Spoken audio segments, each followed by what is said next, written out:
Overcast early here in New York City, but the sun has burned through, and we've got a beautiful day here in the Bronx, and it is time for baseball. As the Yes Network presents New York Yankees baseball. It's the New York Yankees against the Minnesota Twins in the middle game of a three-game set from Yankee Stadium in the Bronx, New York. Hello, everybody, and welcome to Yankees baseball along with David Cohn. I'm Michael Kay. Hour and 13-minute rain delay yesterday. Not much offense. Yankees win 2-0, so they do just enough.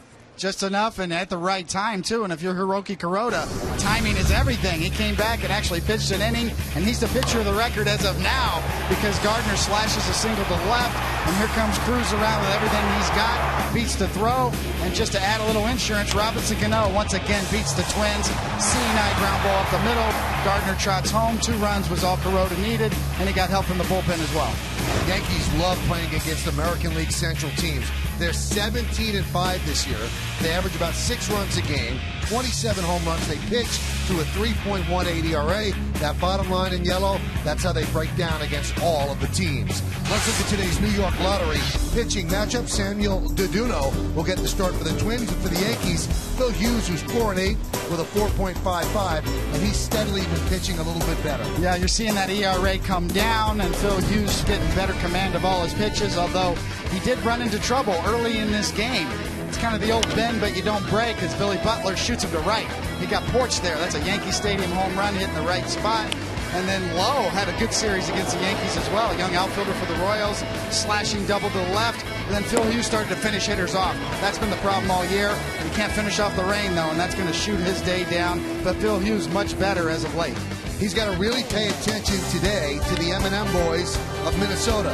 How is it that a guy from the Midwest and Canada love New York so much? We'll explain what we mean next.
Maris and Mantle, but for the Twins, it's Mauer and Morneau, and they like hitting in the Bronx, both old and new Yankee Stadium. 27 games for Mauer, 300 batting average, 3 home runs, 12 ribbies, and for Morneau, even better, 29 games, 371 with 10 home runs and 19 runs batted in. So you know that Phil Hughes has to be very careful with both of those guys today. When we come back, lineups, first pitch, baseball, Yankees and the Twins next, right here on Yes.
Acura Advance. By Geico, 15 minutes can save you 15% or more on car insurance. Visit geico.com or call 1-800-947-AUTO. And by Chrysler, imported from Detroit.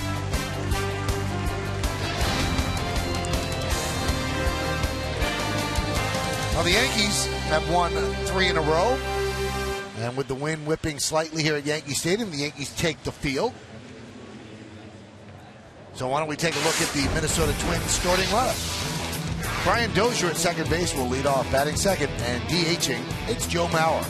Batting third, the first baseman, Justin Morneau. Ryan Doman will catch. He's going to clean up. Batting fifth, the third baseman, Trevor Plouffe. In right field, it's Chris Parmelee batting sixth. The number 7 hitter is the center fielder, Aaron Hicks.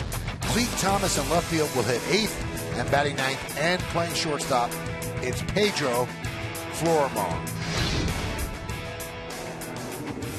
United States Air Force Colonel Shelly Rodriguez is going to throw out the first pitch here on Military Appreciation Day at Yankee Stadium. You can see today the Yankees are playing with camouflage hats, and the numbers and the interlocking NY on the uniform also in camouflage.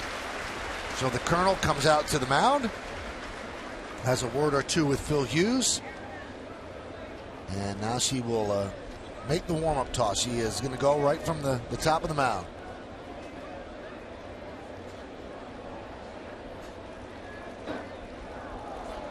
And she bounces it to Austin Romine, and the first pitch has been delivered. And we thank the Colonel and all of her colleagues for all the great work they do for this country and the sacrifices they make for the freedoms that we have. So we're ready for baseball here at Yankee Stadium. The Twins are 37-53. The Yankees are 51-42. Why don't we take a look at the numbers on Phil Hughes? It'll be his 18th start on the year. You see the record in the ERA. 101 hits, but only 25 walks. And we're going to give you the pitcher scouter report brought to you by your Tri-Honda dealers. And stadium struggles. Not a good thing when you struggle at home. And he's 1-6 with a 5.74 ERA and 9 starts at Yankee Stadium this season. And opponents are hitting .305 versus him here. And the lack of support, we talked about it last night. Phil Hughes gets 3.12 runs per start to work with, and that's the 4th worst run support in the AL according to the Elias Bureau. And keep it in the yard, he has been better. He's allowed only 3 home runs in his last 6 starts, and he had allowed 12 in his previous 11. Let's check out the defense behind Phil. In the outfield, it's Almonte, Gardner, and Ichiro. That's left to right. Infield, Gonzalez, Cruz, Cano, and Overbay. They just give Nunez a day off. They don't want to push him and play him every day because he's kind of pushed and rushed up as he's starting to feel better from the injury. Austin Romine behind the plate. It was a long night for Chris Stewart last night. Day game after night game, and Phil Hughes is on the mound.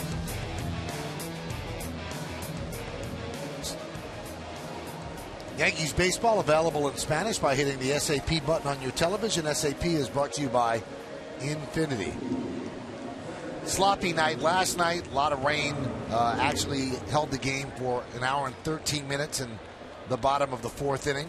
And when the game was being played, it was still raining, but they got through it. No injuries, and the Yankees won the game 2-0. Kuroda with the victory, and the Yankee bullpen was outstanding in relief, particularly Boone Logan. Brian Dozier's ready. Phil Hughes is ready. And let's do it here in the Bronx. First pitch is a strike, and we're underway. Right on cue. A little bit of sunshine for the first time in a couple of days, peeking through for the first pitch.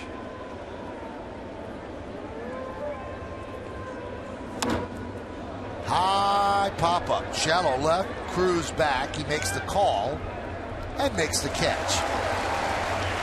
Well, let's look at the game time weather presented by Bigelow Tea. 80 degrees, 71% humidity. The wind is 7 miles per hour. It's partly cloudy, and late showers, of course, are possible.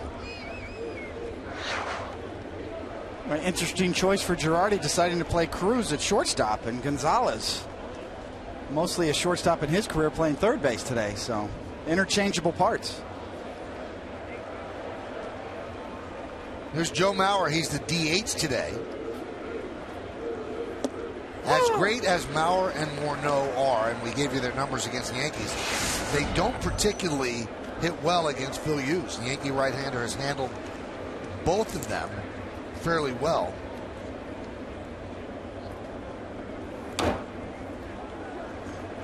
Mauer just 3 hits in 16 at-bats against the Yankee right-hander. And Morneau 2 for 13, but both of the 2 home runs.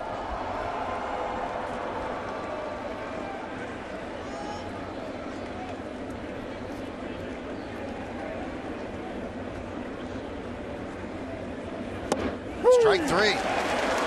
Mauer down looking.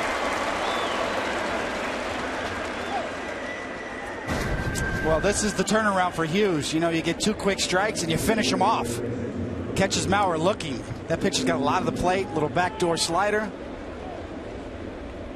Didn't try to do too much with that pitch, just kind of spotted it in a good location. Well, that's going to bring up Morneau. He struck out in the 7th inning yesterday on a check swing, very angry. Threw down his bat, then fired down his helmet. And Lance Barksdale, the third base umpire, told him, okay, you got a fine for that? You got anything else? And Morneau didn't. And Morneau said he probably knew I would have been more miserable playing the rest of the game than sitting in a nice clubhouse. But Morneau was beating himself up after the game. He said, kids watch this. He said, I wouldn't want my kid to throw his helmet in Little League. I don't want other kids to do it as well. And I'm sorry I did that. Well, the frustration's understandable for the Twins and Morneau especially. And I thought Barksdale did a great job as a veteran umpire of not throwing him out of that game and allowing him to kind of work his way out of that jam.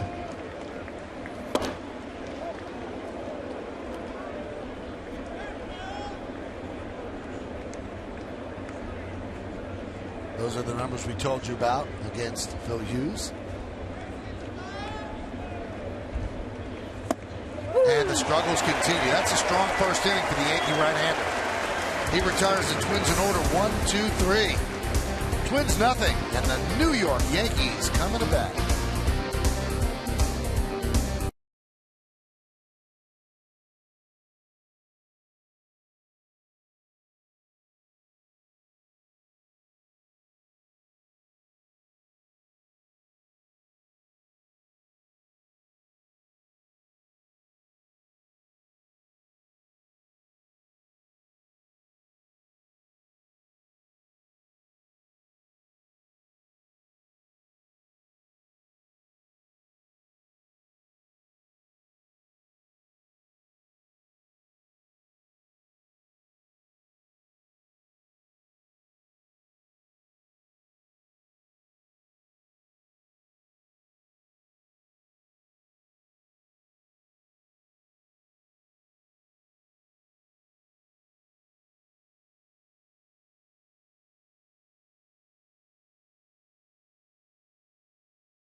By Lexus.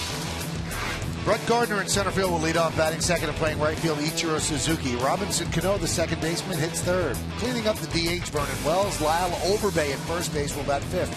Batting sixth, playing left field Zoilo Almonte. Luis Cruz, the shortstop, bats seventh. Batting eighth and playing third base Alberto Gonzalez, and Austin Romine is going to catch. And he'll bat ninth. Here's young Samuel Doduno. You see on the season, now that he's in the rotation, this will just be his 10th start, but decent numbers. 3.90 ERA, only 17 walks. We'll give you the pitcher's scouting report brought to you by your Tri-Honda dealers. And road woes. Well, for a young pitcher, you got to learn how to pitch on the road. And he's 1-3 with a 5.40 ERA and 5 road starts, as opposed to 3-1 and a 2.33 at home at Target Field. And June Bloom, well, he's running lately, 3-1 with a 2.61 in June. But he's fallen off in July with an 0-2 and 6.0 ERA. So about consistency for a young pitcher. And he is a Dominican dandy. In the WBC Classic this year, he had a 2-0 record and an 0.69 ERA. And that was the championship team managed by Tony Pena. And he really kind of opened some eyes during that Classic. So Doduno is ready, and Gardner digs in.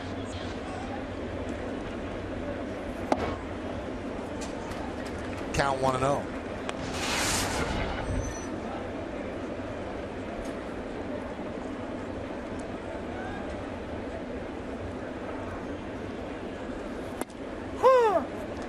Yankees 31-7 against the Twins here at Yankee Stadium, or in the Bronx, since 2002.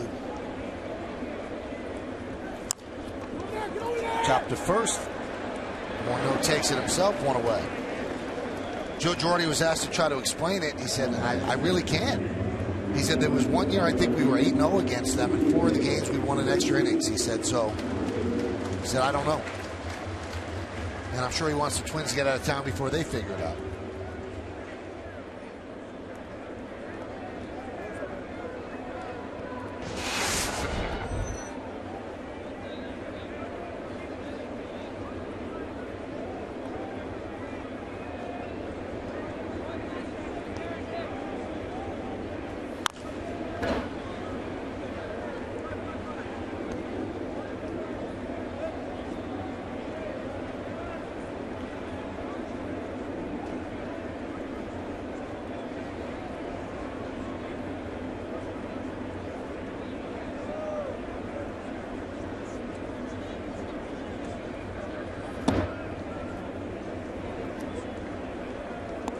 Count 1-1. Duno, very athletic. Got a dynamic delivery. That's a 91-mile-an-hour slider there. That one is driven out into right center field. It's between the outfielders and it goes to the wall. Ichiro will stop at second with a double.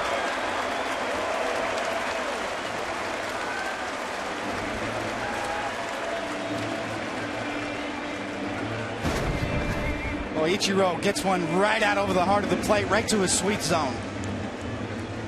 Leaking, pulling the ball. He's already halfway down the first base line here. I think we know Mr. Hicks has a good arm, so no thought of going 3 here after last night's throw.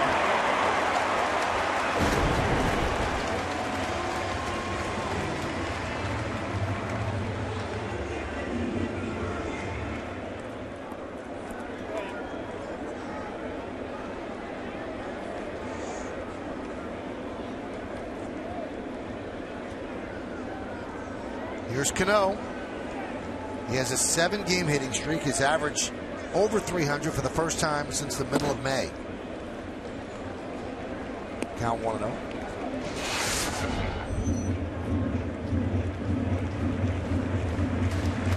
You look at those numbers and then you consider the fact that he has not had high quality protection behind him in the lineup, and they kind of made all the more remarkable.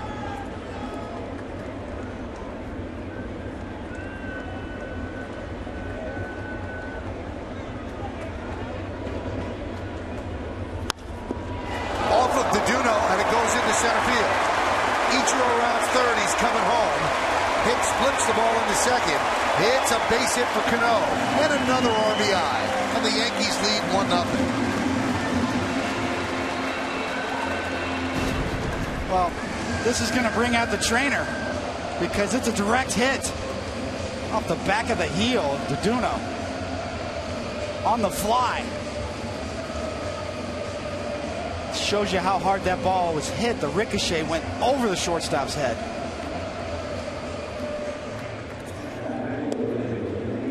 Duno waves him off. He seems to be okay. And Cano, once again, as you see, Duno upset with letting Cano beat him. Especially with first base open. It's weird because when the Yankees came into Minnesota, Ron Gardenhire made it a point to say, I will not let Cano beat me in that lineup. That's the one guy that's not going to beat me. And he destroyed them in Minnesota. Had an RBI single yesterday and one today. There's a strike to Vernon Wells. Now, Vernon Wells at DH. Hafner is fine health-wise. His foot is okay. Girardi said, I made this decision because Wells is swinging the bat well. And also, righties hit Duno better than lefties. Kind of a wave at that one, 0-2. Well, started off great. Then it was a steady sink. May, June, but he's picked it up in July. And the pickup has coincided with the Yankees calling up Zoilo Almonte. Grounded to second. There's one. And there's 2. Well, that'll do it, as the Yankees do get a run on 2 hits. Nobody left on base. 1-0 at the end of 1.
Or laptops with Optimum Online. Get a full season of live Yankee games on the go for just $29.99. And if you're an Optimum customer who watches Yes on Optimum TV, go to YesNetwork.com to get more information and subscribe now.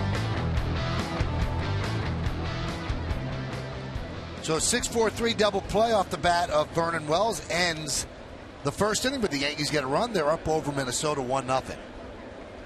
Cano with another ribby.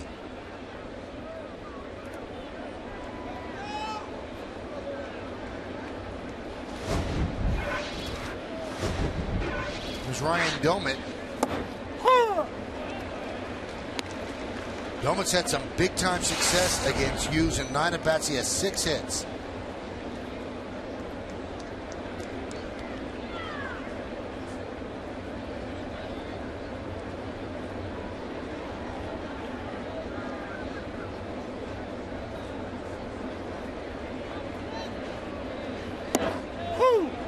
Count 0-2.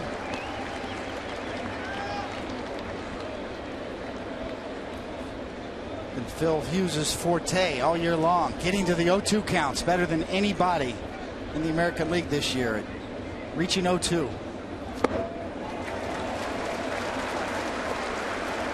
And there's the difference over the last few starts. No messing around. You jump up 0-2, be aggressive. And Hughes goes to the slider. And this is the 3rd out of the 4th hitter he's faced so far that he's gotten 0-2 on. And curveball to get to 0-2 and the slider to finish.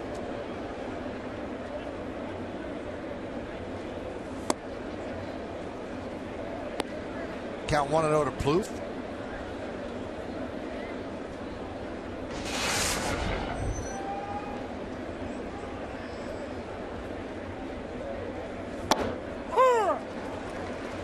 One.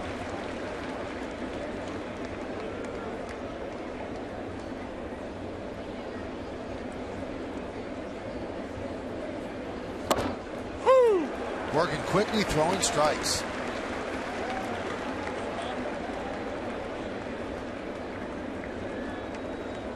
Home plate umpire Vic Carpazza showing a low strike zone.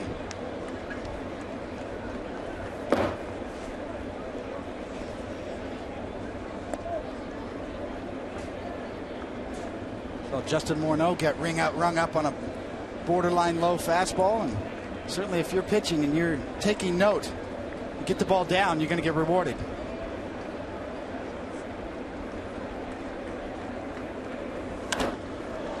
High fly ball, deep left. Almonte back, still back, looking up. See ya. A home run for Plouffe, and the game is tied at 1.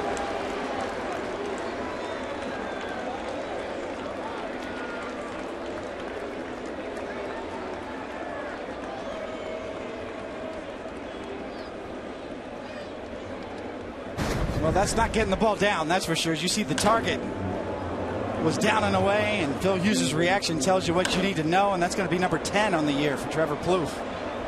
And a no-doubter to the deep part of the park, into the opposing bullpen, and the Yes Mo, brought to you by Mercedes-Benz. Home run courtesy of Plouffe. Pitch to Parmalee is outside.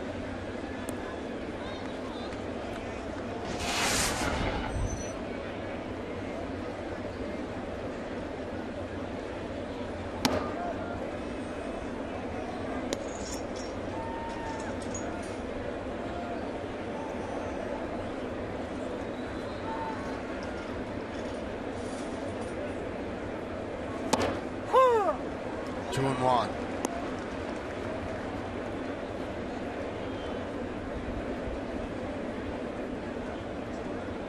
As with most pitchers, Michael, right-handed pitchers, the arm side location of the plate, the outside corner in this case, is a little bit easier to get to for Phil Hughes.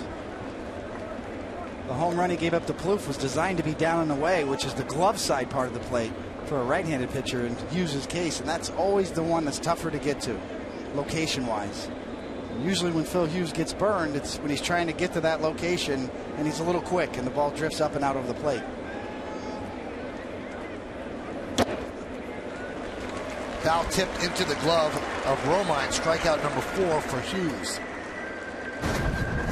And you see here, here's what I'm talking about. This is the glove side. You've got to stay in there longer to get the ball down and away to a righty. You've got to have better mechanics. And you can see the ball just drifts up and out over the plate, designed to be down and away. And you, as a right-handed pitcher, Michael, you've got to have perfect mechanics and perfect timing in order to locate down and away to the glove side for a pitcher. And that's kind of been the bugaboo for Phil Hughes at times this year, trying to go to that side of the plate and missing over the plate.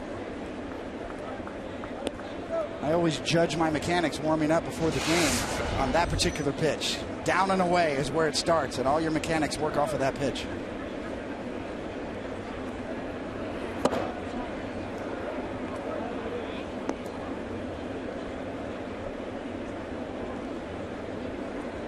Aaron Hicks made the play of the game yesterday. A throw from just to the right of dead center field in front of the warning track on a fly to third base to get Vernon Wells trying to stretch a double into a triple. And he said after the game, because the ball was wet, it slipped out of his hand. He was actually trying to hit the cutoff man, and it kind of exploded out of his hand, went up straight in the air, and then came right to third base, making it even more improbable.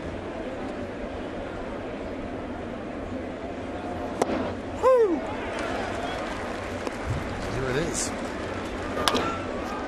Well, Vernon Wells is thinking right here, especially after the bounce off of the wall, that he's got to go for 3. And this is what Michael's talking about. A launch. Not exactly a slip when it slips 325 feet, but you see he's making fun of it right there. Swing and a miss. Hicks down on strike. 5 strikeouts in 2 innings for Phil Hughes, but Trevor Plouffe hits a home run to tie the game.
official hybrid vehicle of the Yankees. What part of the All-Star festivities are you most looking forward to, and why? That's how we started it. And Anthony Conover, too. Definitely the home run derby, Cano and Davis. Can't wait to see that show.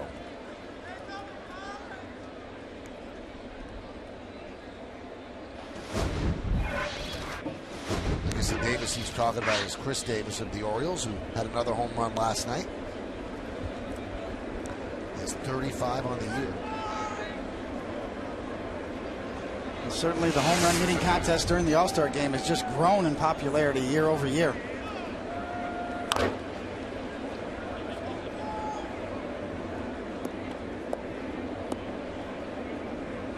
don't think there's any other skills challenge in any other sport that can match it. In terms of excitement, there will be a sold-out crowd at Citi Field just for that event. And Robinson Cano going to try to turn it around.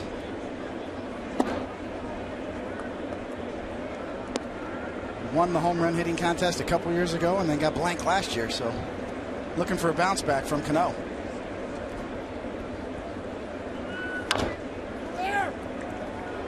Second baseman Dozier gets Overbay for the first out.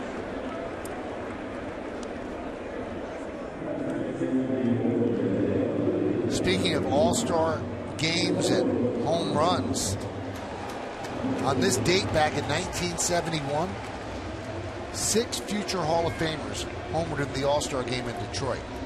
And one of those home runs off the bat of Reggie Jackson, 500 plus feet, off the Transformer.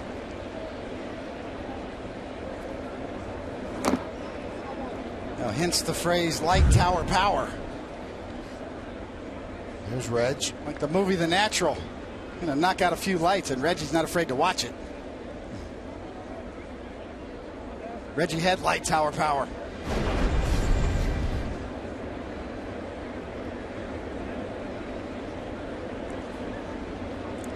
A little meeting on the mound. I know they say the All-Star game, quote unquote, counts now, but I think back then it was more exciting because there wasn't interleague play. Every game wasn't televised somewhere, and it really was your one chance to get a look and dream about these great matchups. That one's drilled deep to center. And going back is Hicks. And he takes an extra base hit away from Almonte.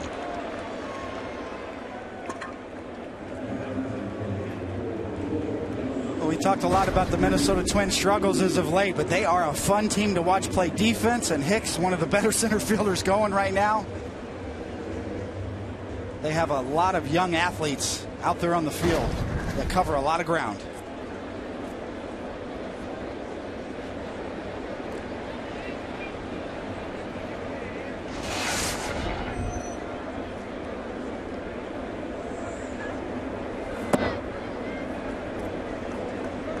See that movement on Duduno's pitches. 91 with really good sink. He's done a great job of getting ground balls. 60% of the balls off the bat against him this year on the ground. Just 20% fly balls. And hence, that's why he's only given up 4 home runs this year so far in 9 starts. So he's been a ground ball machine, mainly because of that sinking fastball.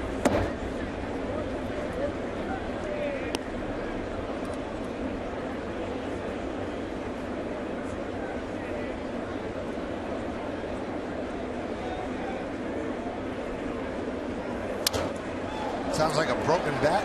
One hopper to Formo. And gets Cruz for the final out of a 1-2-3 inning. We've played 2 here at the stadium. It's a 1-1 game on Yes.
Baseball everywhere you go.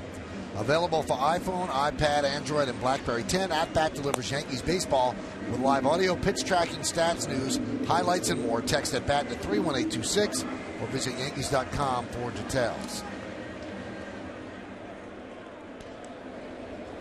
Nice way to enjoy the day, just chilling.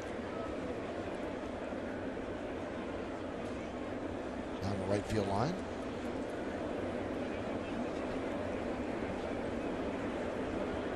Cleet Thomas will lead off the third inning. It's a 1-1 game. Hughes has 5 strikeouts and 6 recorded outs. Lincoln scoreboard shows you the score. Good baseball name, huh? Cleet Thomas. Can't help but think about Cleet Boyer, the great Yankee.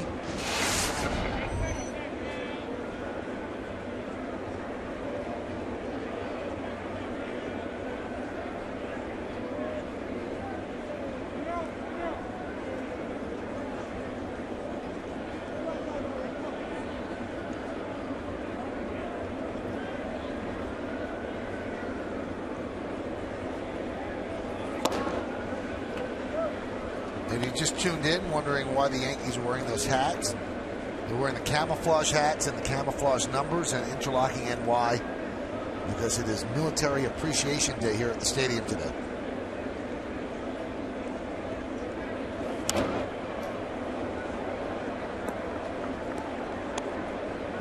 Count 2-2 on Thomas.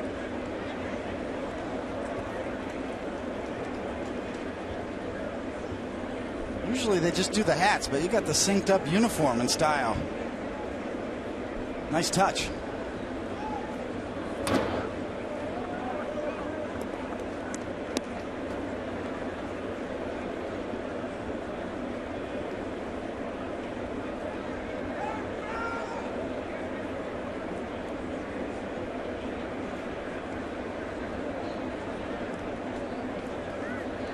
Two.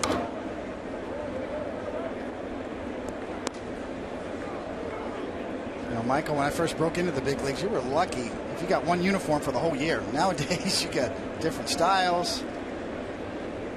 Guys go through a hat a game, a couple dozen jerseys a year. Strike 3, another strikeout.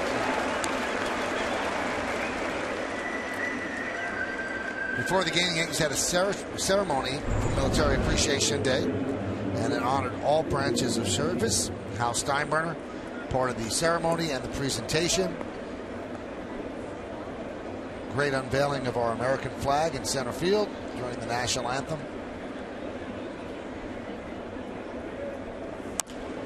That one is grounded foul.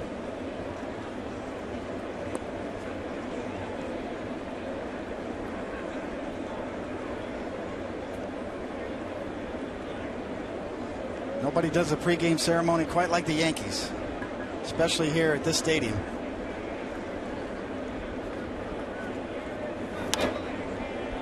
Popped up. Gonzalez battles the sun, makes the play for the second out.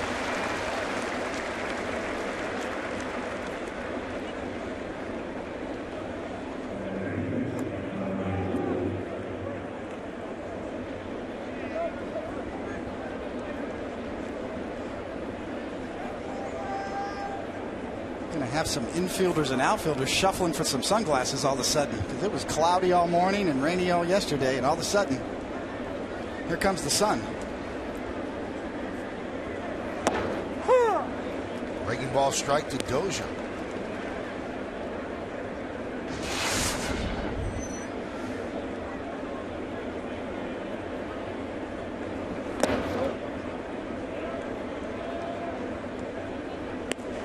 Good formula for Phil Hughes so far. You know, the home run from Plouffe aside, is getting that curveball over for strikes and finishing with the slider. So you've got one breaking ball that you can get over, and you've got one you can finish with.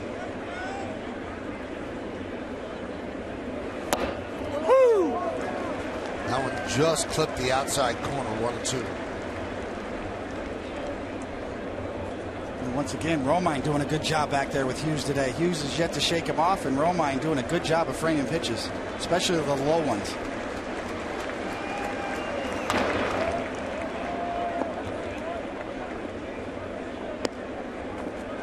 Joe Girardi was talking about Romine and his struggles and offensively, but was quick to praise his defense back there. Really handled himself well behind the plate, the chances he's gotten. He would know.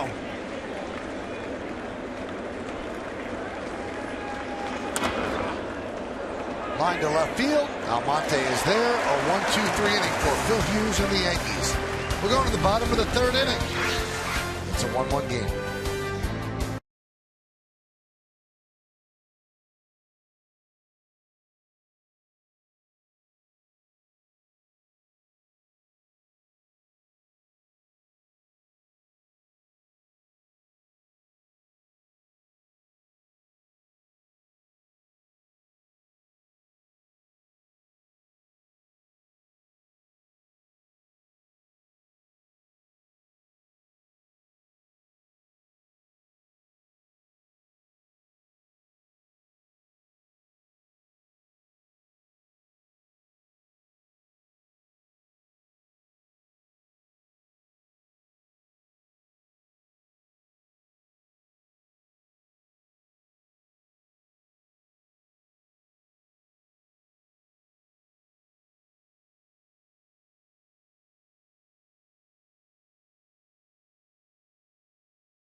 Years ago today, but he is still remembered and such a big part of Yankee lore. He bought the team in 1973, and during his ownership, the Yankees won 7 World Championships.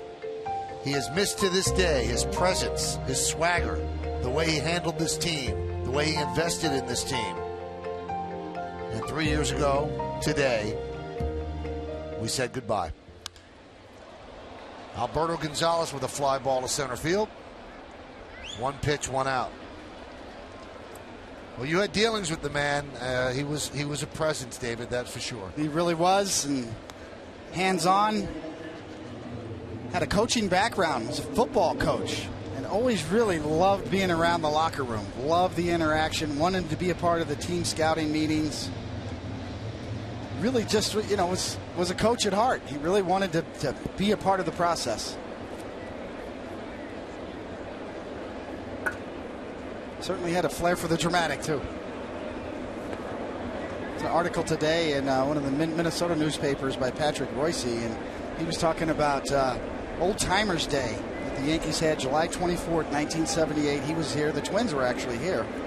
And it was the day that George Steinbrenner trotted Billy Martin back out after firing him just 5 days previously. And then the big announcement on the scoreboard that Billy would be returning as the manager. And you talk about a showman. And a sense of timing, George Steinbrenner. Patrick Royce said it was the loudest 15-minute standing ovation that he's ever heard. He called it in the history of sports, the one that Billy Martin got that day. Austin Romine swinging the bat a lot better, picks up a base hit.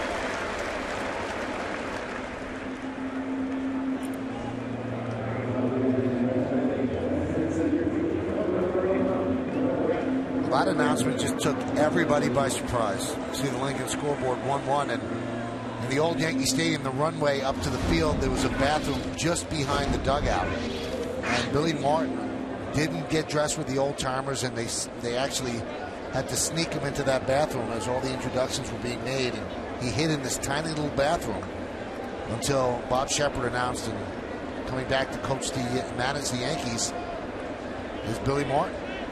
It wasn't going to be that year. Bob Lemon finished out that year.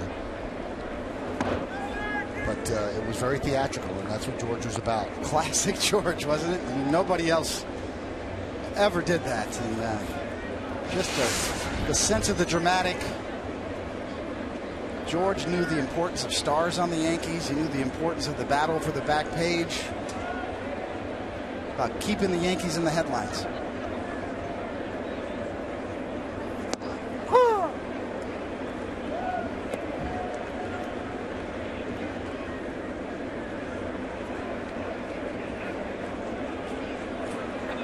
somebody who grew up in Cleveland, he certainly understood New York, George Steinbrenner.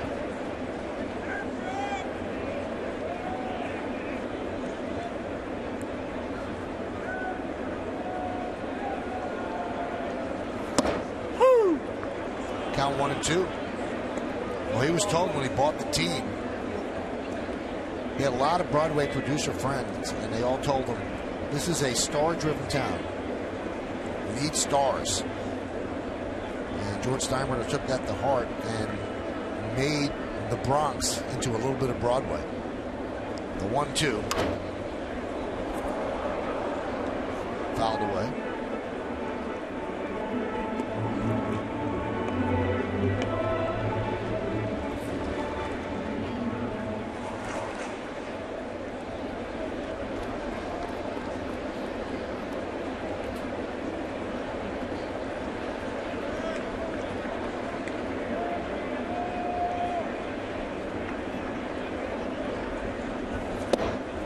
Two and two. Did you have a lot of direct interaction with him, David? Yes. You know, all the postseason games over the stretch in the latter 90s when we won 4 out of 5 World Series titles, George was in the clubhouse during those postseason series, and he was very, very much involved. The Subway Series in 2000, he rearranged the furniture at the visiting Shea Stadium, the clubhouse.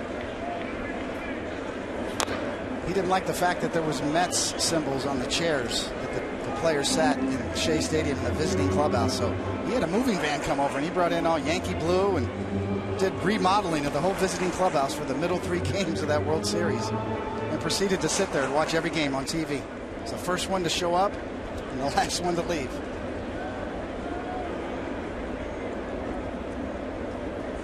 Oh, sure, he was something. He was so involved in the games. Nervous wreck watching the games on TV in the clubhouse. I used to try to stir him up, Michael. You know, with Paul O'Neill, I would say to George, I'd say, hey, look at O'Neill. He doesn't look like he's ready to play, George. You better tell him. You better give him a pep talk, like you told Lenny Dawson when you coached Purdue football. And O'Neill gets so mad at me, kicked me out of the clubhouse. He didn't want to be bothered. He didn't want George giving him a pep talk.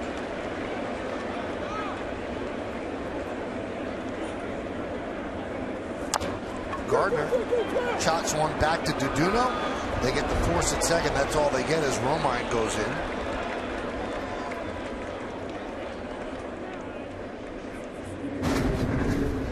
Duduno, another heavy sinker, another ground ball, and a shot put throw to second. See him look at his hand, never really got a grip, but just enough to get there.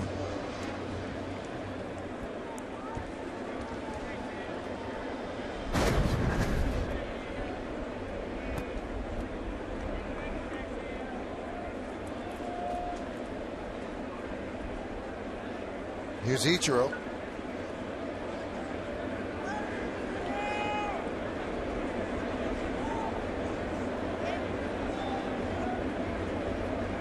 Had a double his first time up.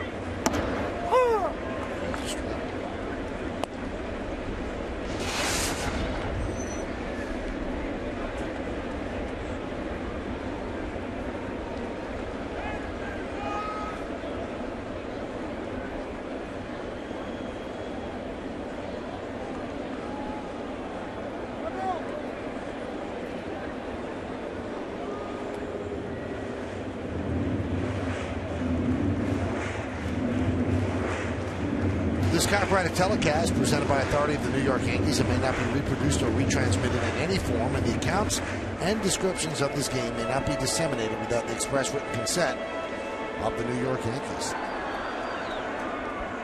Duduno's not a kid. He's just he's 29 years old. So he's bounced around a bit. Originally signed by the Rockies in 2003.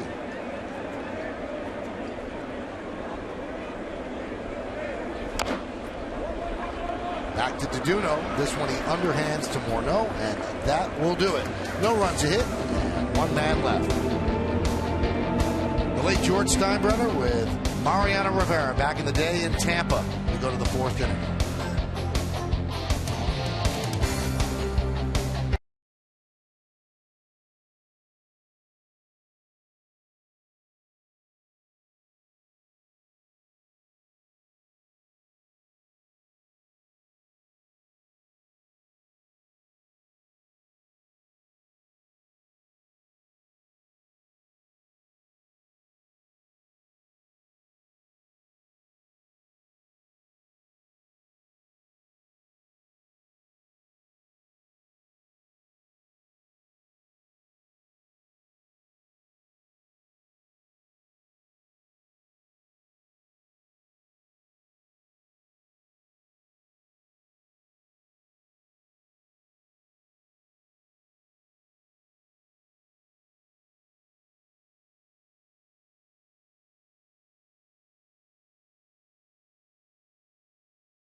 1-866-NY quits for free help today. Since '87, the Twins have had only two managers, Tom Kelly and Ron Gardenhire. Which team has had the most managers since then?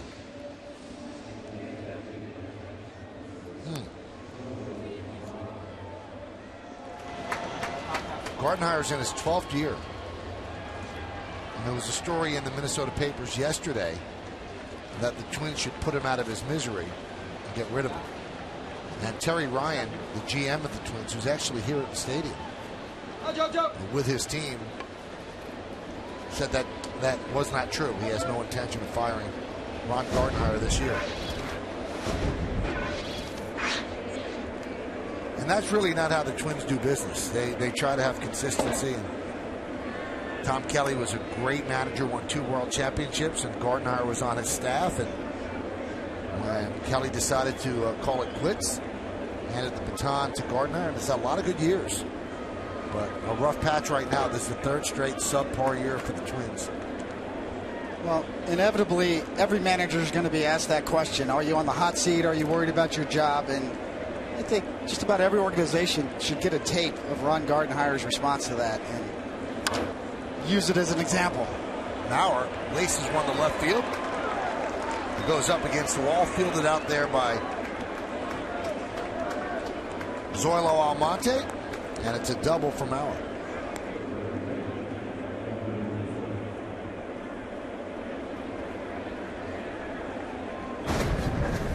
Classic Mauer. Pitches away, hits it away. And usually hard. One hopper. Stand-up double.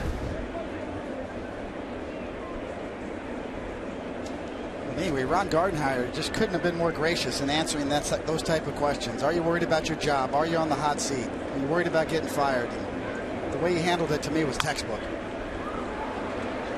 Morneau pops it up. Battling the wind and the sun is Cruz, who puts it away for the first out. Gardenhire said, no, I've got the best seat in the house. I love my job. I get to see great players on both sides of the field.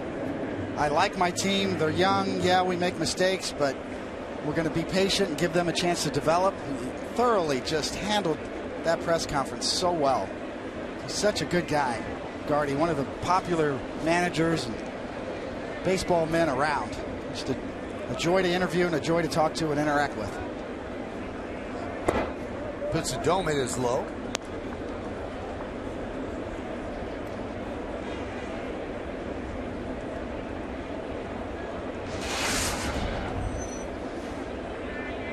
Ryan Domit, switch hitting catcher, has 94 career home runs.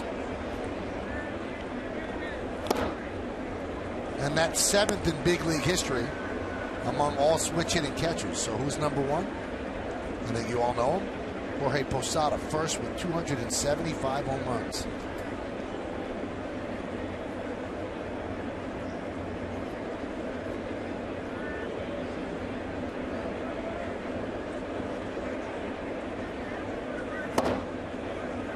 Sometimes I think there has to be somewhat of a divorce from greatness before you realize how great that player was. And when you see the struggles the Yankees have had behind the plate, you realize how good and how steady for how long Jorge Posada was. Without a doubt, and a converted infielder, so he really had to learn how to catch. Did not come naturally for him, but at the end of the day, Michael, you're right. When you talk about greatest catchers of all time, Jorge Posada is in that conversation. Swing and a miss. Domit down on strikes. Strikeout number 7 for Hughes.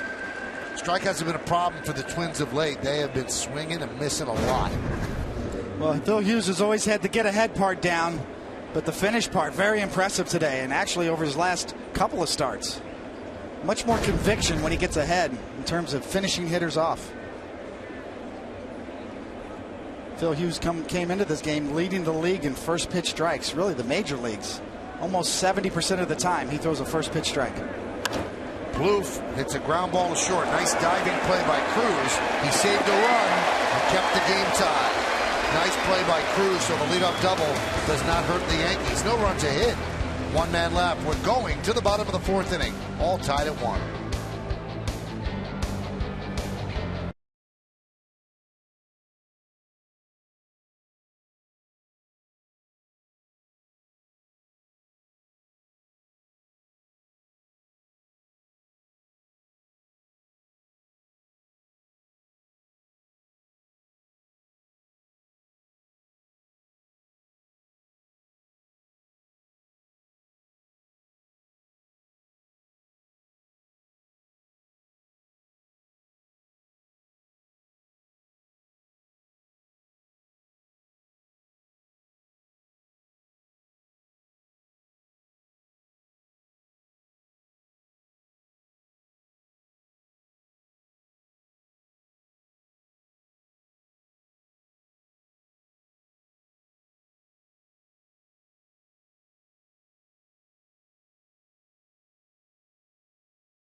since '87, the Twins have only had 2 managers, Kelly and Gardenhire. Which team has had the most managers since then?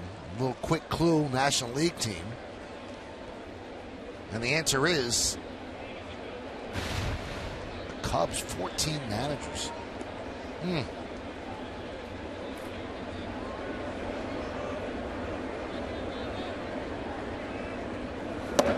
Cano takes inside, so let's see the 14 managers. There they are. I knew Lou Piniella was on that list. Don Zimmer, of course. And Gene Michael.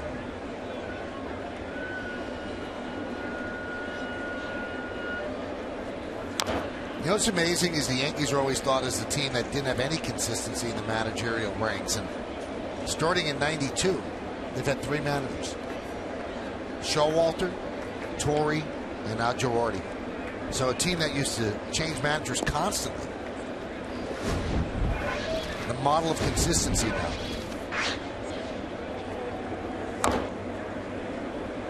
Well, I've said it before, Michael, that Joe Torre's greatest strength was dealing with George Steinbrenner, because he really shielded all of us from any sort of wrath that could have come our way from the ebbs and flows of a major league season.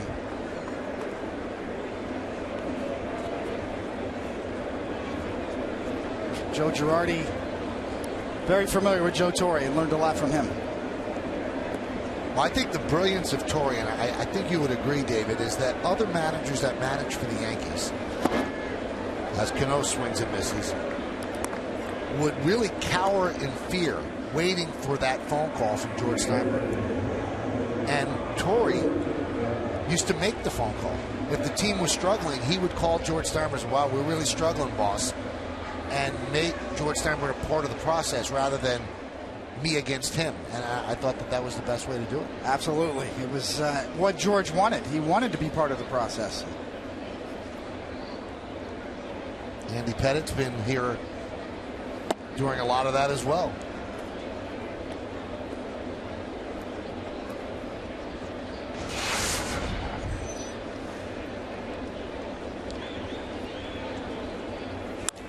Line drive and a base hit for Vernon Wells.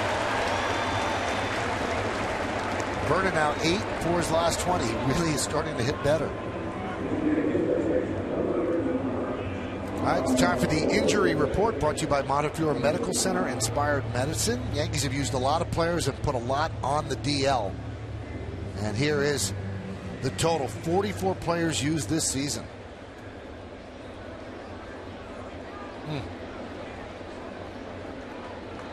When you consider you start with a 25-man roster, that's a lot of players to use.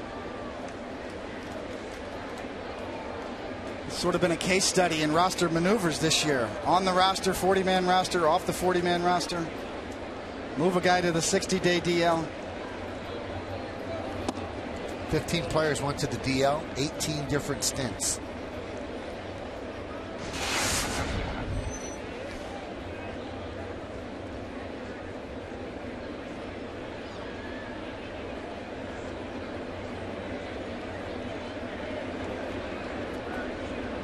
David mentioned that Deduno was on Tony Peña's Dominican team in the WBC. And Peña thought that Deduno really turned a corner. And a lot of people with the Twins think the same thing. When Peña decided to have Deduno start the championship game against Puerto Rico, and he pitched very well, and Peña said how proud he was at the way he did pitch. And when you're pitching for your country and the manager hands you the ball to, okay, go win the championship, that shows you exactly what they think of you, and then you start to think better of yourself. And look what he did. Those are the numbers in the World Baseball Classic. 3-0 to Overbay.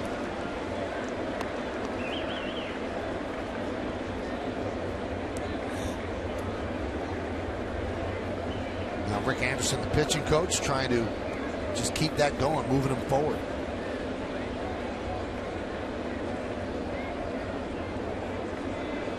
This is the first 3-ball count for Deduno. They turn Overbay loose and give him the green light on 3-0. And he grounds to Morneau for the second out as Wells moves to second.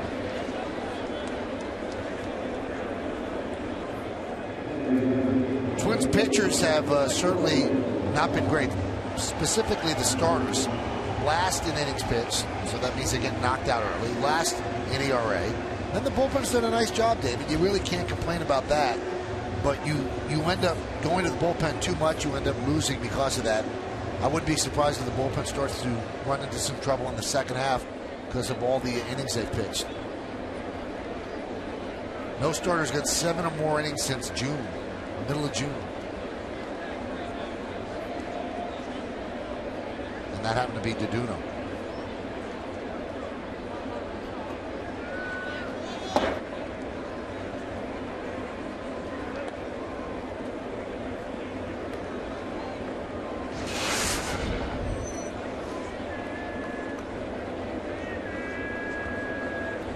Zoyo Almonte's numbers kind of coming back down to earth.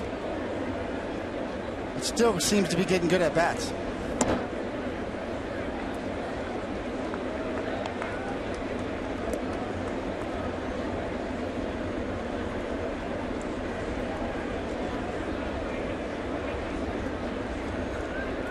A real opportunity for Almonte right now. I mean, he came up and he made a great first impression, and now he's penciled in every day for the most part. That one gets away from Domit, and that'll allow Wells to get to third.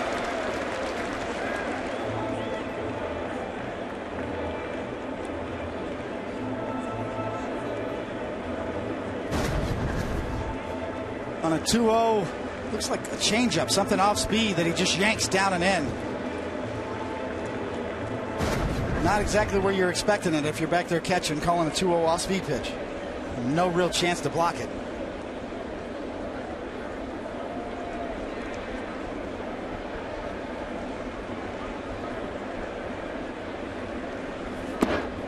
And Almonte works a walk.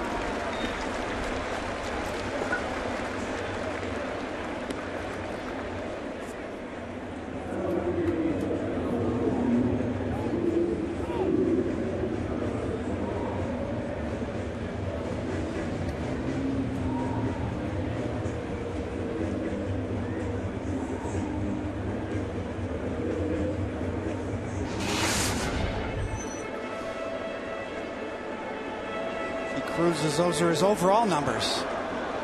With the Yankees, been better than that.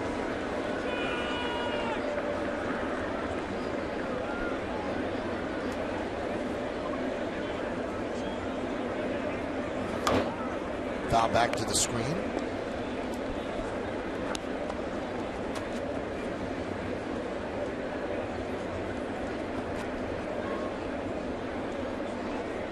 Cruz was an interesting story with the Dodgers. Really, 2 seasons ago, had a nice year filling in, playing third base, and then got off to a horrid start this year, and to the point where the Dodgers just had to cut bait.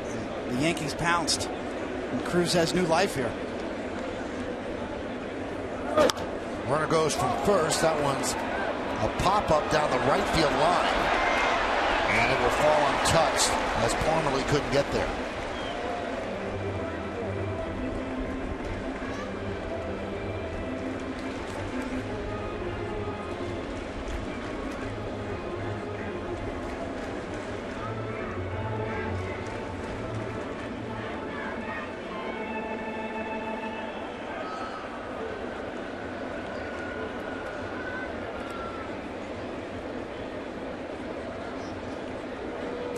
You mentioned it last night, Michael. You know, one man's injury is another man's opportunity.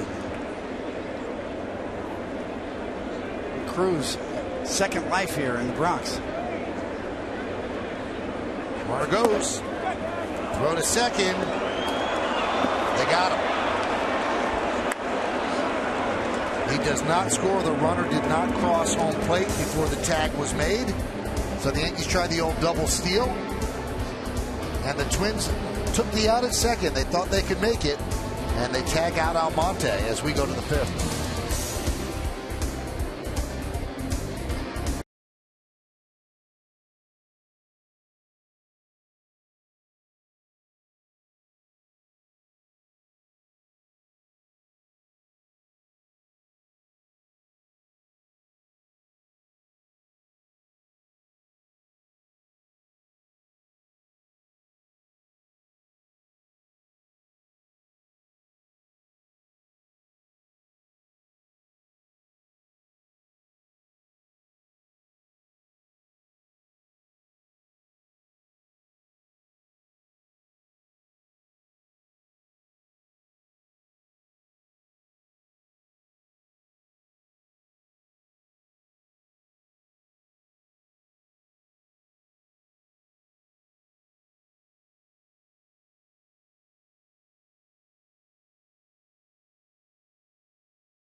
all know how great he is. So we go to the 5th inning, and we'll take a look at that last play. Well, this could be the old Billy Martin play. Billy Martin would do the double steal with 2 outs, and if Almonte was synced up with Wells, Wells could walk home.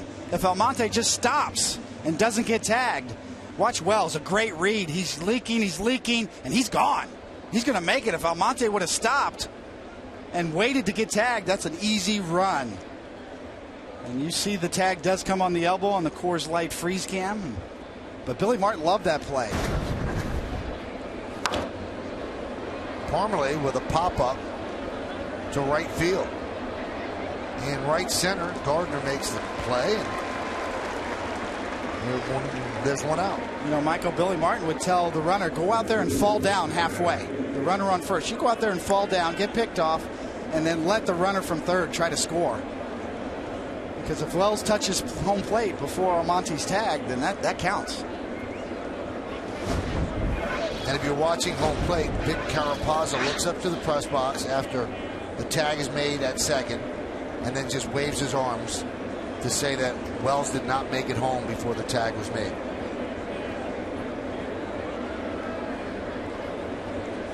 Here's Aaron Hicks.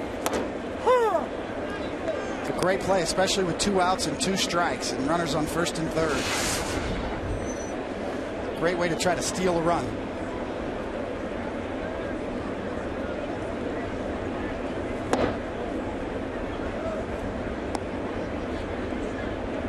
Kind of a lost art, Michael, all those old trick plays. You know, you talk about Gene Michael and the hidden ball trick he was so good at. Billy Martin had every trick in the book.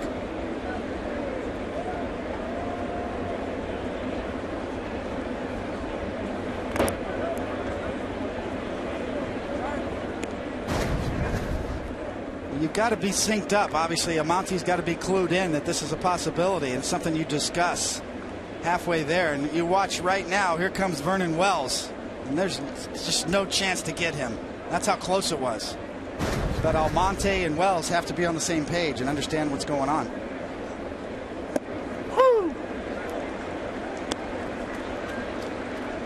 Well, you see a lot less of those sort of things now, as you mentioned. You don't see as many suicide squeezes. It's not even close. Billy used to do that all the time. And I think there's such a premium now put on the sanctity of each of the 27 outs. They don't like to lose them on the bases, so they don't like to take chances. 8th strikeout for Hughes. You'll see Vic Carapazza here. Wells was hustling, but Carapazza's watching the play at second, and then he turns to the upper deck or to the press box and said, nope, no score.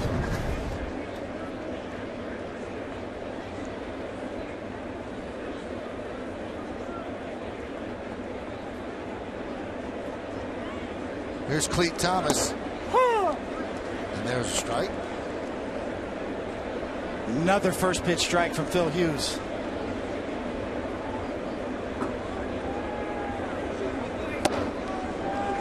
So 11 for 16 today on first pitch strikes, and right on cue he jumps up to 0-2.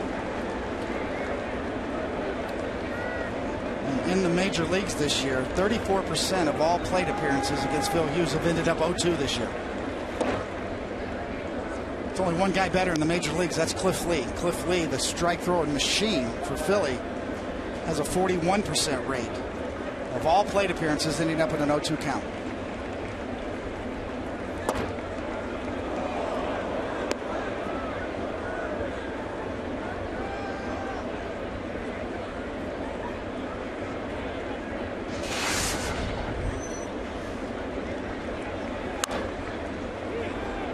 Thomas with a fly ball to right.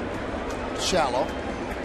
Ichiro's there on a 1-2-3 inning for Phil Hughes and the Yanks. We go to the bottom of the 5th. We're halfway through. It's a 1-1 game.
hottest collectibles of the season. It's Hideki Matsui bobblehead day.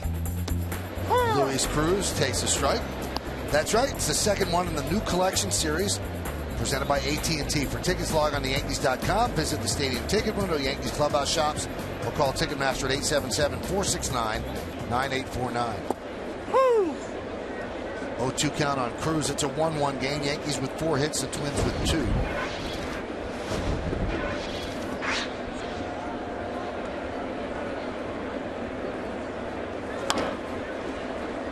Grounded to short, Florimo. 1 away.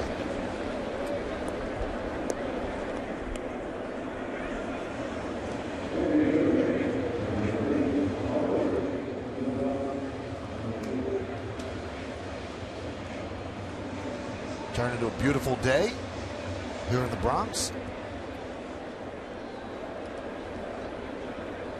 Last night, really miserable, but they got the game in. And there's a strike to Alberto Gonzalez. Yeah, all of a sudden, it is gorgeous out. It's 76 degrees. Clearing off.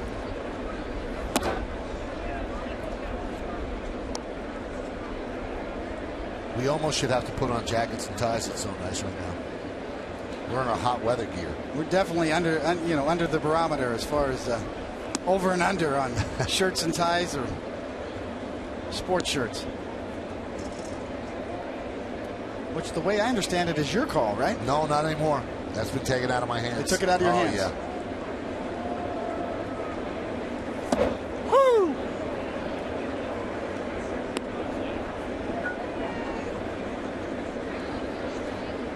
Well, it is a baseball game, you know. Golf shirts up here. I don't see anybody wearing suit and ties in the stands. In the old days, they did. That's true. And hats, too. And hats, cool hats. Another lost art. Hats are coming back, though. Not to the ballpark, except for baseball caps. Speaking of the old days, you know what happened on this date, 1934? Babe Ruth hit his 700th home run. Finished with 714. That was probably more than most franchises put together back then. You talk about replacement player value. I mean, Babe Ruth was so far and above the league average, more than anybody else in the history. Line drive. Oh, nice stab there by Florimo.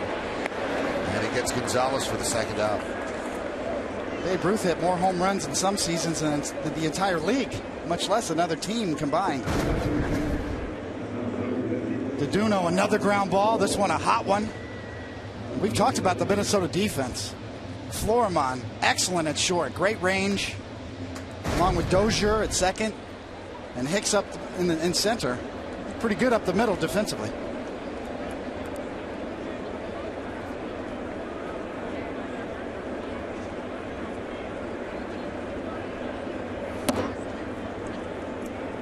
Romine takes high. Romine had 2 hits the other night, including an RBI single, and he picks up a single today. And before this little stretch of 3 hits and 7 at-bats, he was 2 for his last 22. His playing time has certainly been curtailed by his lack of hitting, and they have had to use Stewart a lot more than they probably want to. Both do a very good job behind the plate, but Stewart's hit better.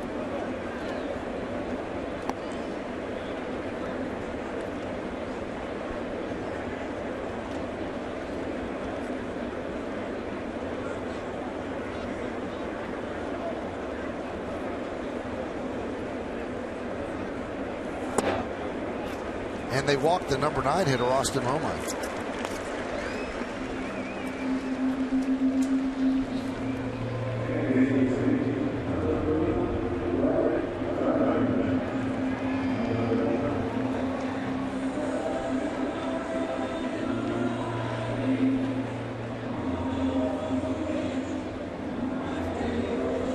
The old dreaded 2-out walk to the 9-hole hitter. And when Mel Stottlemyre was my pitching coach, Michael, that'd cost you $50. Now, what did the guy coming to the plate was Barry Bonds with 2 outs. There are exceptions to the rule. That's $10. You could always appeal in kangaroo court. Another lost art, kangaroo court.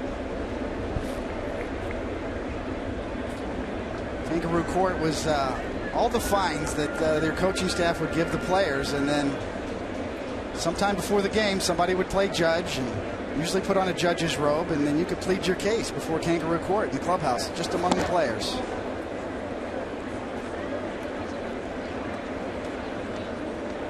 And all the fine money usually either went to charity or for a team party for all the players at the end of the year.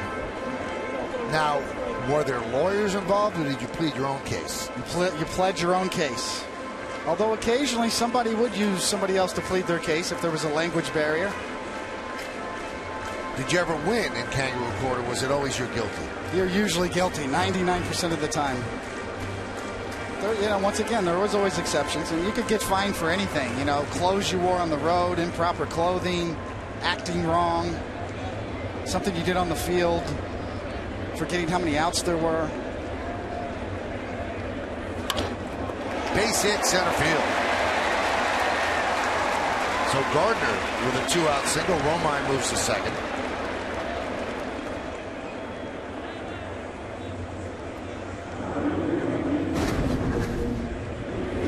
Gardner, quick.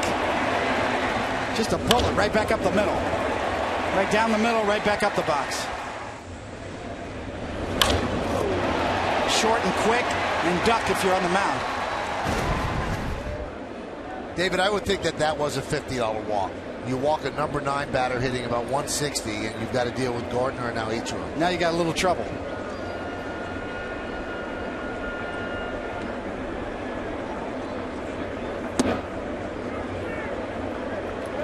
Count 1-0.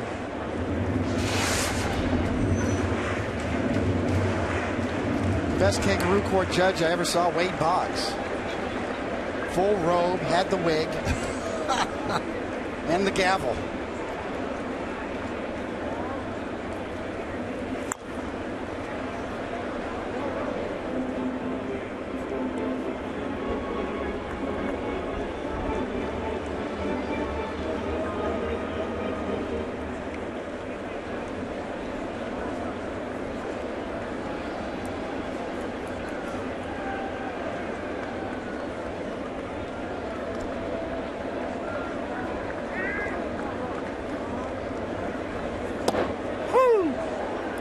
Count 1-2.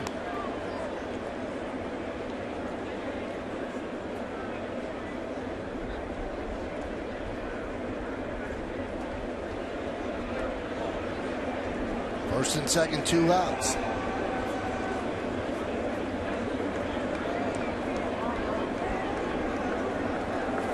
Swing and a miss. Ichiro down on strikes. No runs a hit and 2 men left. Go to the 6th. It's 1-1.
Hughes is K by K today.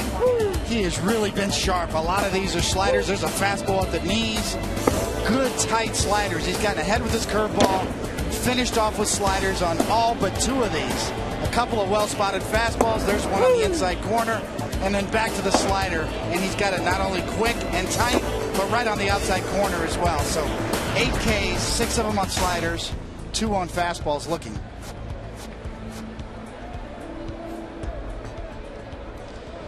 Twins, a lot of wind, 52 strikeouts in the last 4 games. That's over 36 innings. The number 9 batter, Florimon, leads off, and there's a strike. And that's been his modus operandi all day. Strike 1.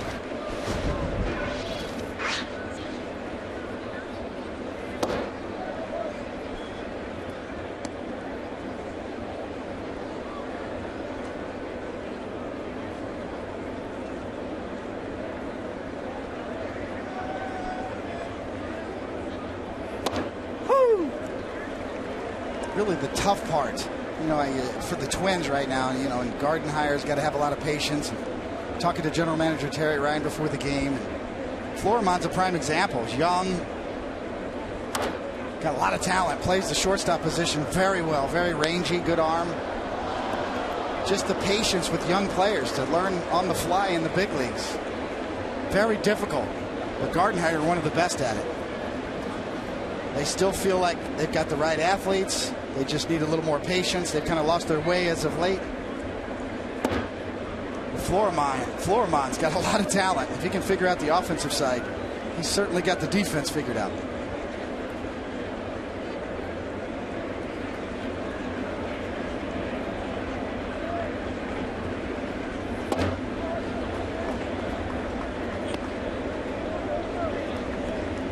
Pitch count, good shape for Hughes here in the 6th inning, just 67. The number 9 batter, as David said, you don't want to walk the number 9 batter, so let's see what Hughes does on the payoff. Walks him.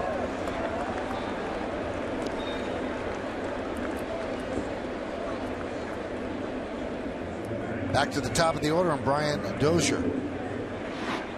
47 strikes out of 68 pitches.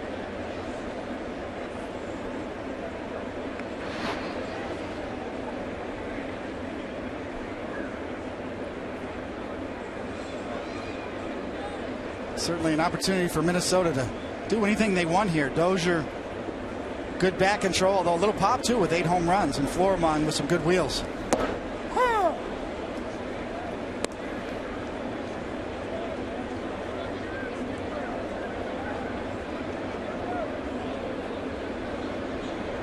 Dozier taking a hard look down.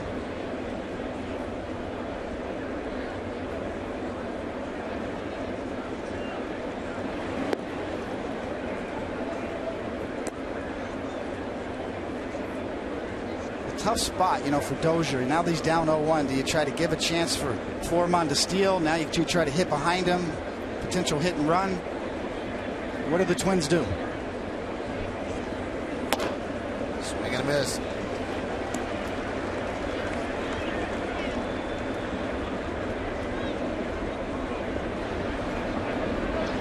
Phil Hughes, such good control, and doesn't really bounce a lot of pitches. So normally on an 0-2 pitch, it's a good running count.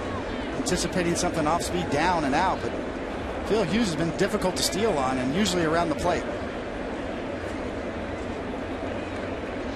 And once again, another 0-2 count for Phil Hughes.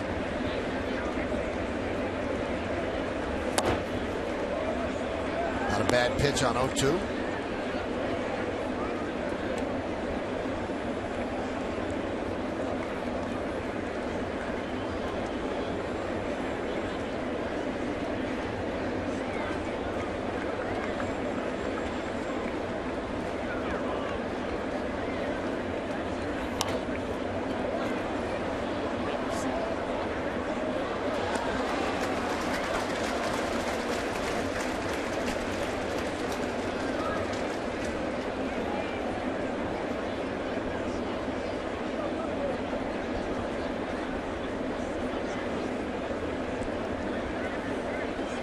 Noted this year, both the Yankee pitching staff and their catchers have done a great job holding down the running game. Just 30 stolen bases allowed collectively by the Yankees.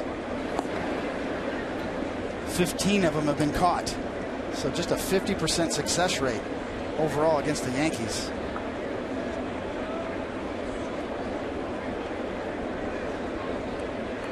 Tony Pena, good job of controlling the running game.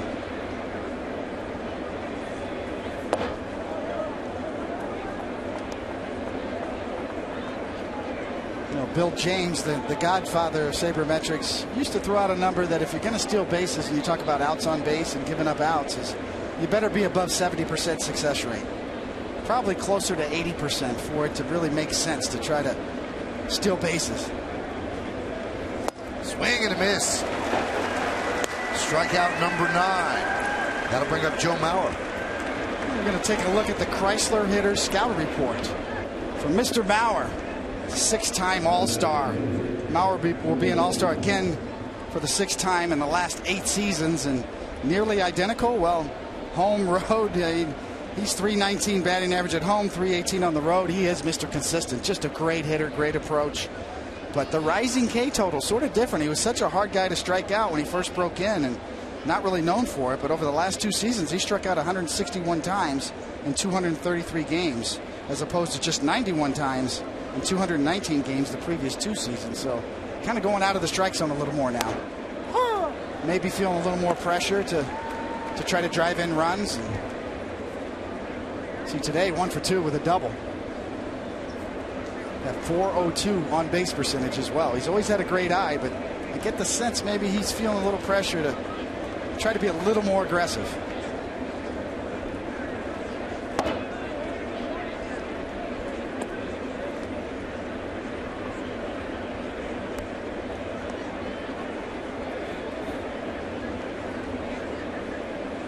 Underrated part of Mauer's game. He's so noted as a hitter. He's an excellent catcher as well.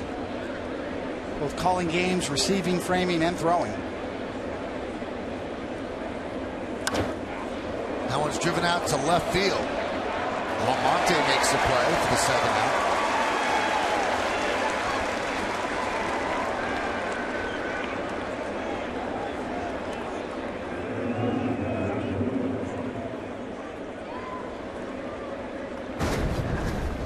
Talk about matchups in ballparks, and when you think of Mauer and you see that swing, such a pure hitter. Back in the day they used to talk about what if Ted Williams and Joe DiMaggio could switch places, and match up for the ballpark. Boy, I wonder what Mauer would look like in Fenway Park. He would just wear out the Green Monster with that stroke. One of those legendary late night discussions about a blockbuster trade. Okay, let's write it on a napkin. I'll give you Ted Williams. We'll give you Joe DiMaggio. About 3 in the morning. Runner goes. Throw to second. Oh, what a throw by Romine to gun down Florimo.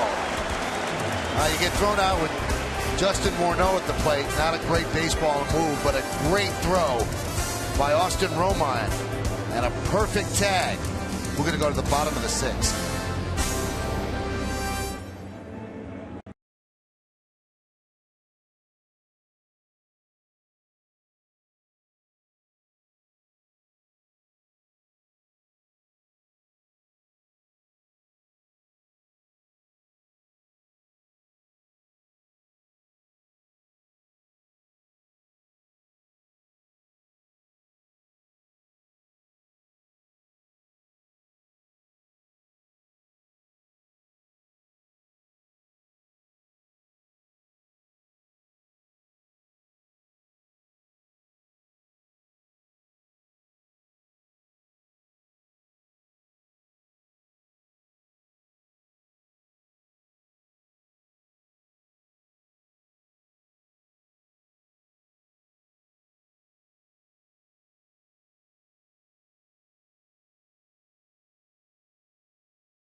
Visit Jeep.com to learn more.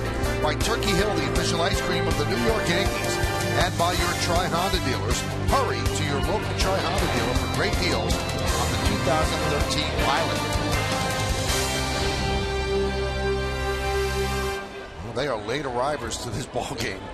We go to the bottom of the 6th inning. It's a 1-1 game. And Cano, Wells, and Overbay here against Duduno.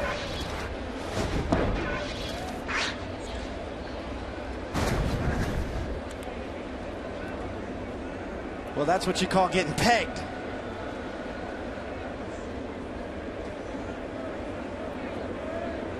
It took just about a perfect throw to get him, and indeed it was. And we're not hitting. That's what you have to do. He's got to continue to perform behind the plate.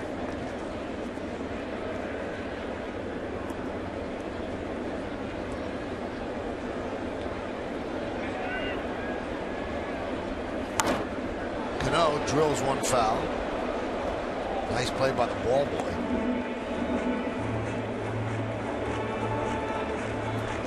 He likes hitting against the Twins.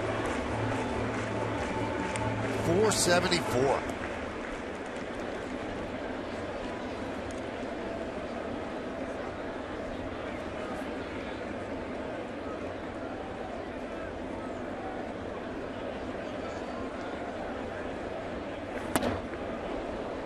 Count 2-2.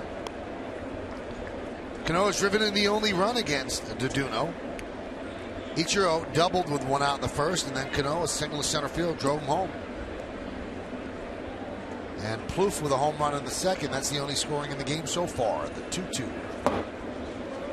3-2. One thing about Duduno is his ball moves all over the place. Kind of hard to tell what pitches he's throwing there. Almost looked like a slider there. It was a sinker. Just dropped off the table in 93, down and in. You know, natural life to his fastball. Great movement. True to form, we talked about his ground ball rate, Michael, coming in. He's got 9 of them today, just 2 outs in the air.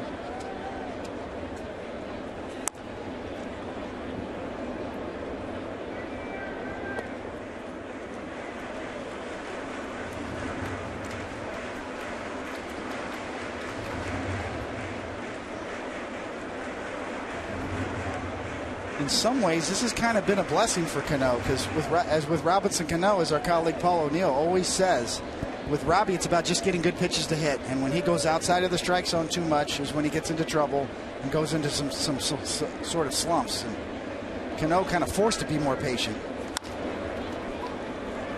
Dozier, as Cano leisurely strolls toward first. 1 away. Little different situation leading off for Robinson Cano, but for the most part, he has conceded that he's going to have to take his walks. And in some ways, that's a good thing for Robbie, because when he gets good baseballs to hit and good strikes, he does damage. Here's Wells, wrapped into a double play in the first, and then single to left center in the fourth. And a strike.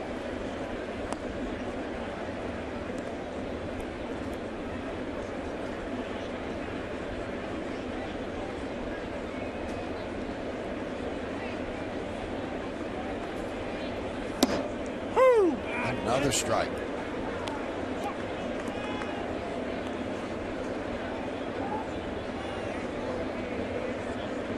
Catching tutorial. Pretty good teacher to have. Loves to teach. Loves the game, Tony Pena. Always talking.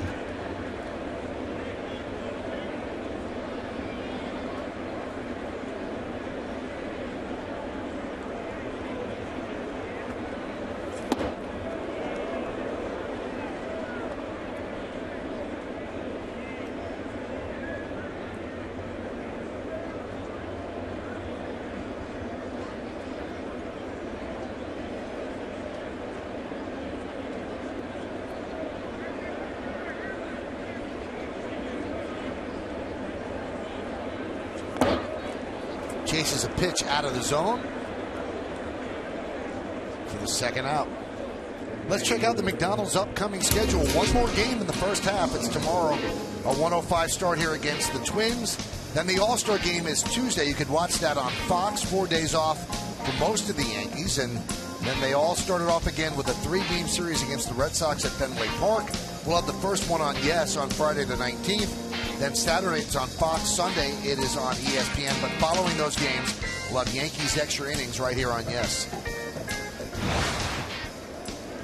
And it'll be interesting to see if Derek Jeter could play on Friday. They're hoping that they can avoid a DL stint with Derek. He will not be available this whole weekend after injuring his quad in the only game he played.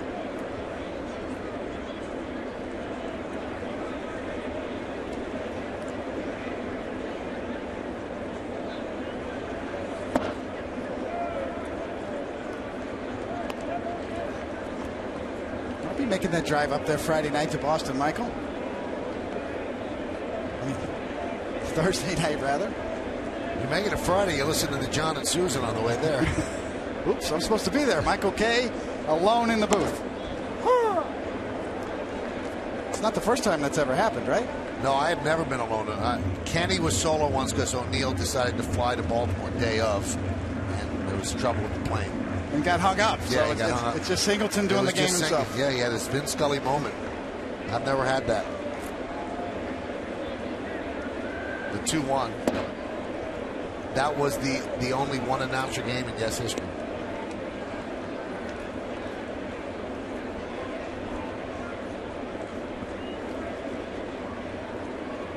We've had 4 or 5 in the booth for a game, but just one once. Swing and a miss, count 3-2 on Overbay. Sometimes I'm sure it's felt to you like you've been up here alone a few times. Some long games late, and some of us ex-jocks are dummying up on you up here sometimes. Never. Here's the payoff from Duduno.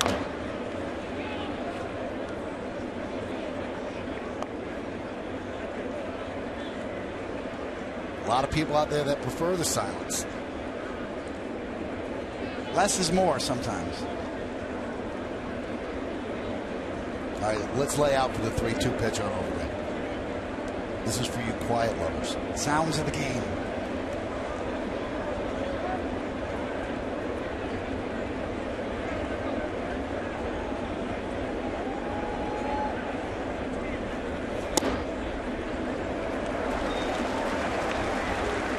So Overbay works a walk. 2-out walk by Duduno.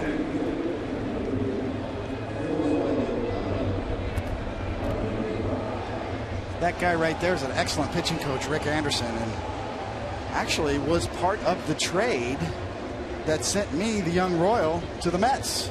Really? Rick Anderson and Ed Hearn. And another guy named Mauro Gazzo that were part of the trade that brought me to New York, Michael. Pretty good trade for the Mets.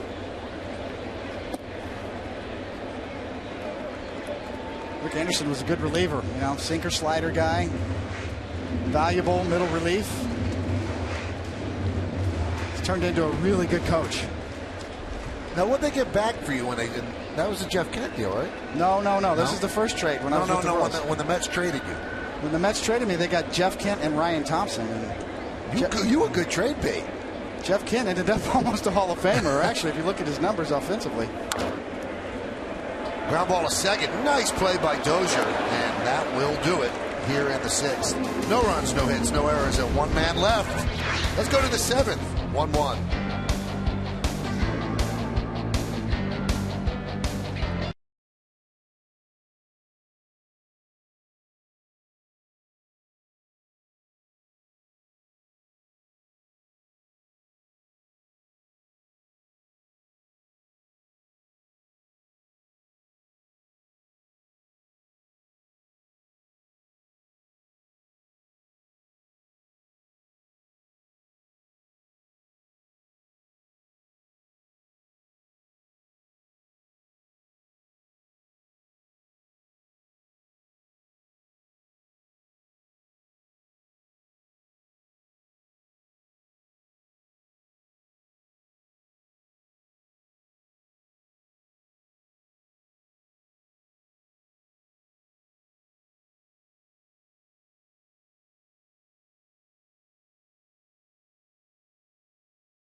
Local Nissan dealer. It's 1-1. Yankees with 5 hits, Twins with 2. It's a pitcher's duel. Cano an RBI single in the first, Plouffe a solo home run in the second. Hughes has been outstanding, and so has Duduno. Lincoln scoreboard, it's 1-1. So Morneau is at the plate when Foreman got thrown out in the 6th, so he leads off with a fresh count here in the 7th.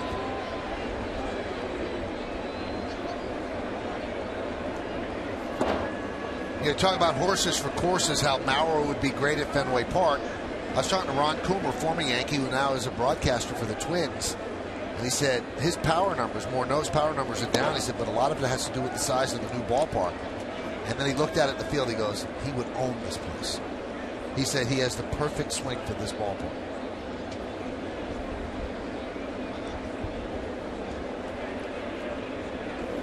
Now, Morneau is a free agent at the end of this year, and that's why he's probably on the trade block. But he wants to stay with the Twins, and he knows he'd probably have to take a pay cut. He married a girl from Minnesota, so they've settled there and they love it there.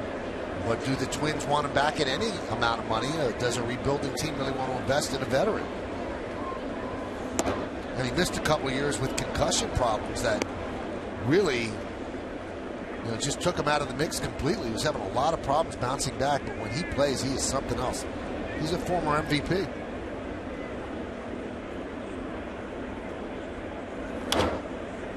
Well, a real leader, too. A great clubhouse presence.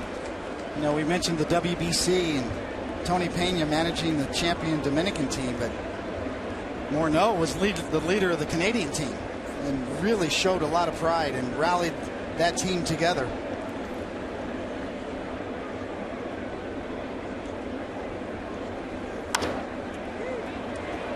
Fly ball left field. Almonte had to take off on him a bit, but stays with him to make the play.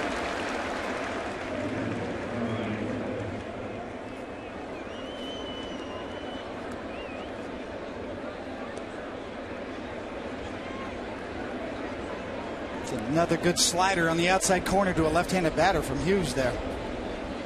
Now sitting at 85 pitches. 57 of them are strikes.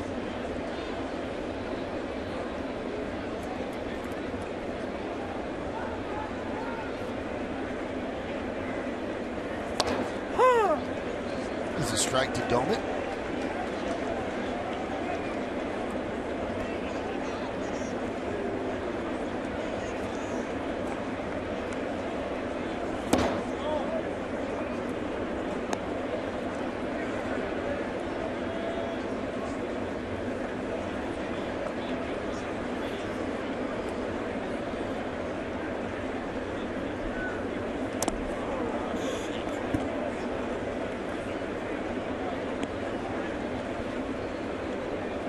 Taking note today of Michael of sort of as always the relationship between pitcher and catcher, and Hughes and Romine on spot today. I haven't seen Hughes shake his head once. Romine quick, decisive, calling a good game, sets up well. Almost like he's taking a little page out of Chris Stewart's book. The way he sets up low and holds that target right there. I've talked about it before. You see a lot of catchers that will drop their glove halfway through a pitcher's delivery, but Romine setting up well, good low targets.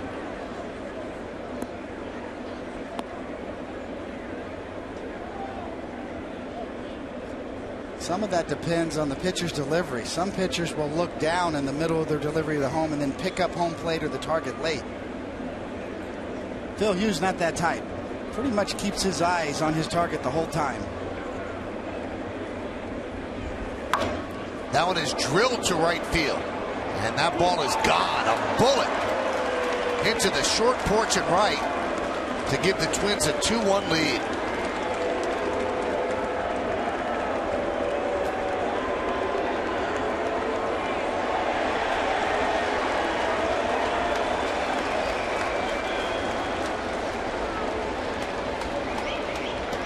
We told you earlier that Domet has really good numbers against Hughes. I believe he came into the game 6 of 9. He was on this. It was a slider again, and this one Hughes gets around a little bit, a little flatter, a little more plate. Domet reaching out and yanking a home run at Yankee Stadium.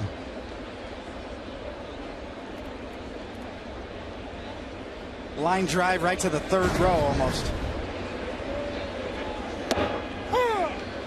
There's a strike to Plouffe. Now 7 for 12 with 2 home runs against Phil Hughes.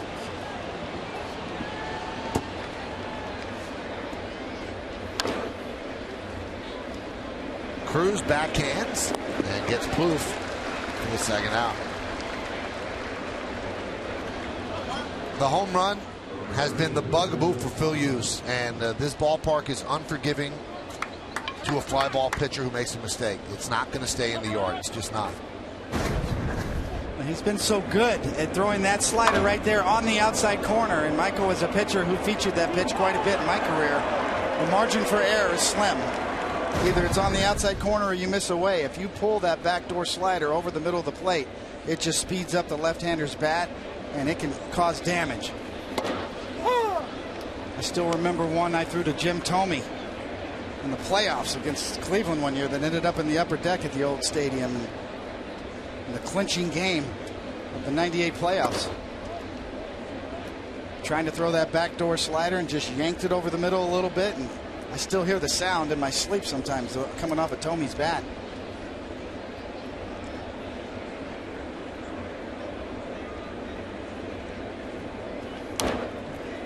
One and two. We still won the game, though. That's right. 6-5. That made it 6-5, though, and gave us a little scare. 98 league championship series against the Indians. What a lineup they had.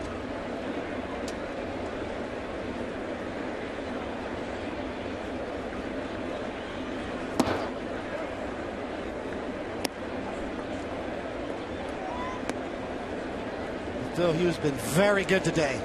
You look back on this day, boy, this is sharp. Boy, just excellent stuff. Ball strike ratio outstanding. 2 pitches, 2 home runs. And with a sluggish offense, that could cost you a game.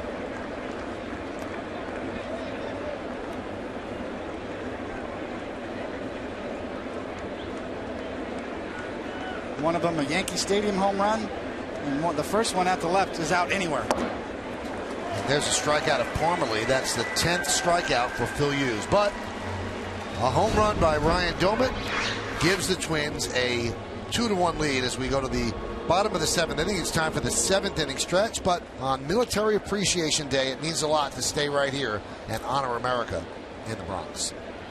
Ladies and gentlemen, will you please rise and remove your caps as we honor our troops for their service to our country. Today, Bank of America is donating $1 for each fan in attendance.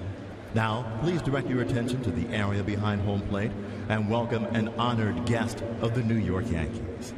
United States Air Force Technical Sergeant Adrian Brammer, who served in the global war on terrorism.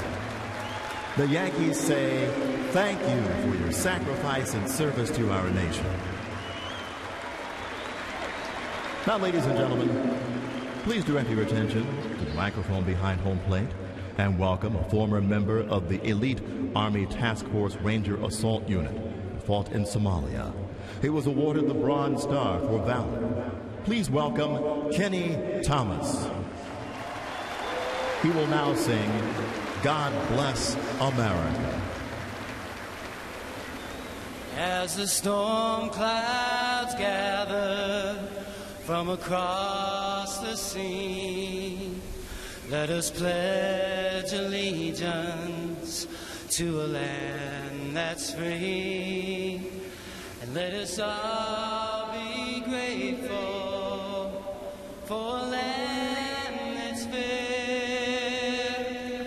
Let us sing our voices in this solemn prayer. God bless America, land that I love. Stand beside her and guide her through the night. from the mountains to the prairies to the oceans, why we form. God bless America, my home, sweet home. God bless America, my home, sweet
A championship contending team with the deals they've made. Well, we go to the bottom of the 7. Take a look at the starting pitchers first, but first look at the Cadillac scoreboard. Twins 2 and the Yankees 1. And Luis Cruz will lead off. Count 1-0.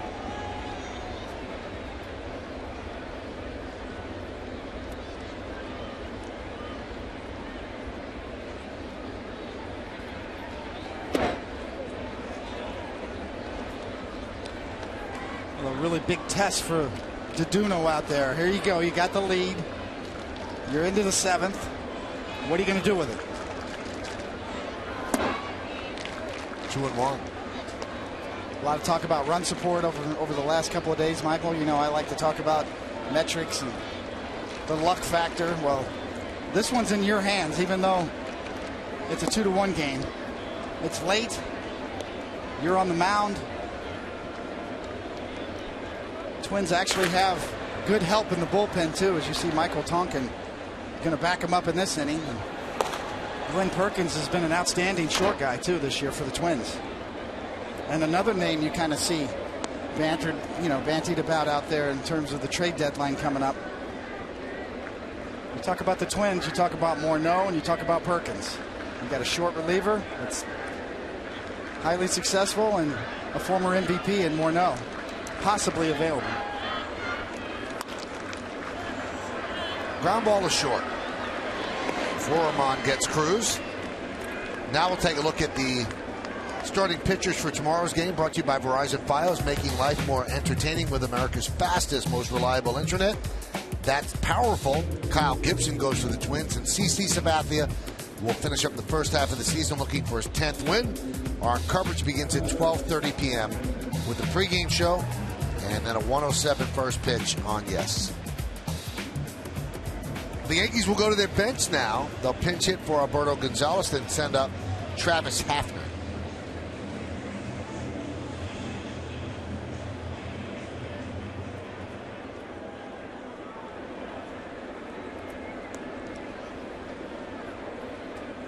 Hafner missing the last couple of games with a sore foot. He was in the batting cage during the game when he was DHing. fouled the ball off his foot. He said it's embarrassing, but there's a machine that they have that throws up to 90, 95 miles an hour. He said balls are flying all over the place, and he fouled one off his foot. They took x-rays. X-rays were negative, but he did have a big bruise. He's okay, and he wasn't in the starting lineup today just because Wells has been swinging the bat well. And Hafner crushes that one to left center. A long run for Hicks. He can't get there. It's off his glove. It's a pinch hit double for Hafner.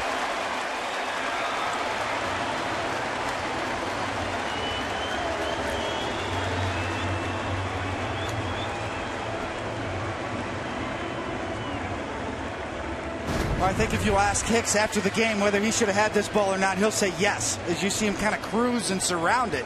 He's got excellent range. We saw his throwing arm. Doesn't quite get there. It looked like the way he went after it that he thought he was going to get there. Well, Hafner taken out of the game as Nunez sent in the pinch run. Now, obviously, that's the move to make, because now Cruz will move to third and Nunez will just stay in and play short. Anderson comes out and talks to Duduno. Hafner, one of the few guys to get the ball in the air off of Duduno today. 12 outs on the ground as Hafner lifted that line drive double to left center.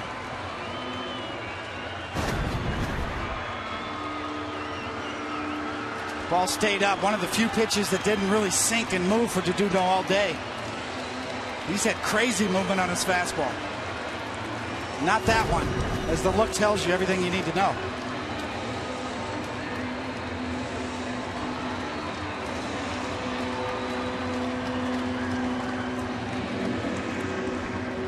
Big spot for Austin Romine now. Austin 1 for 1 with a walk.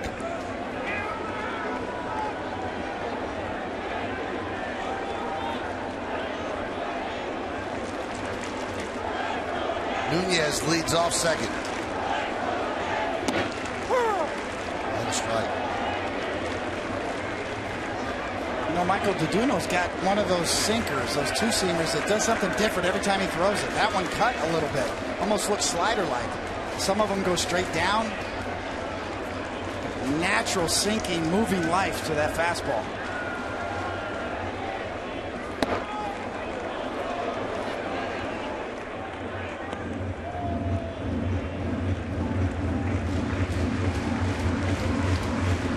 You're a pitcher that features a two-seam fastball, a la Greg Maddux did during his great career. Doesn't do the same thing every time. One might go a little more side to side, one might go straight down. Can be very unpredictable and even tougher to hit when it's on. Rounded up the middle. Dozier right there, and he gets Romine as Nunez advances to third.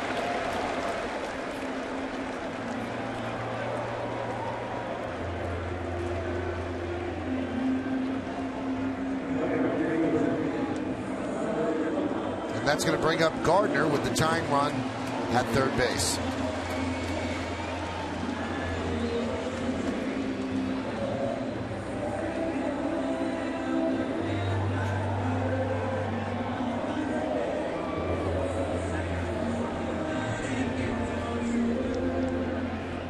This is where you earn your win if you're on the mound, Michael. Duduno's got his fate in his own hands. Gardner looking for a clutch 2-out RBI.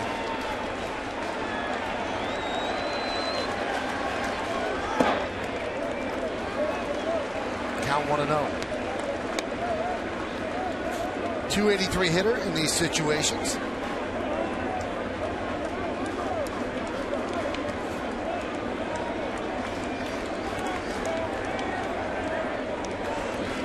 Very demonstrative on the mound from Duduno today, questioning that first pitch call. Chopped right back to Duduno. He works out of trouble. No runs a hit, no errors, and one man left. We played 7 at the stadium. Twins lead this one 2-1.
Bob Lorenz and Jack Curry wrap up today's matchup, including highlights from around baseball, plus Meredith Marakovitz gets the reaction from the clubhouse, and Joe Girardi's manager's report. It's the WB Mason postgame. It's only on Yes. Luis Cruz is going to move from short to third, and Nunez, who pinch ran for Hafner, who had pinch hit for Gonzalez, stays in and plays short.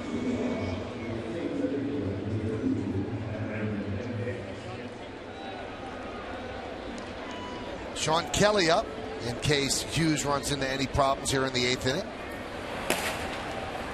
And it's the bottom third of the Twins order, starting with Aaron Hicks, who's 0 for 2. 2 strikeouts. Bunts, third base side. Cruz can't get him. Nice bunt by Hicks. Leadoff single.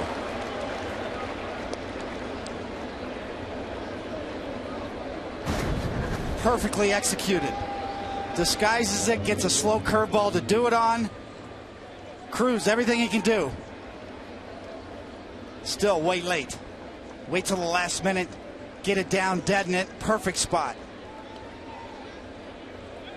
Almost indefensible.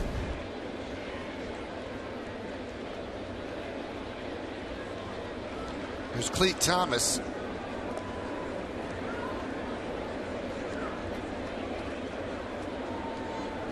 Hyundai scoreboard, 2-1 Twins.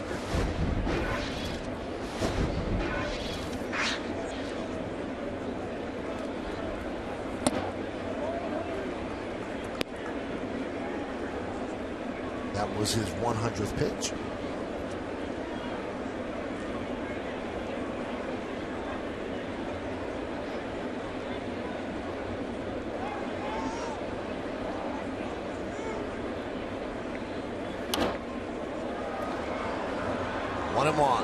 Very much contrasting styles between the two starters today. Phil Hughes has 10 strikeouts, 4 fly ball outs, as you see Casey Fine, an excellent setup guy, ready to go.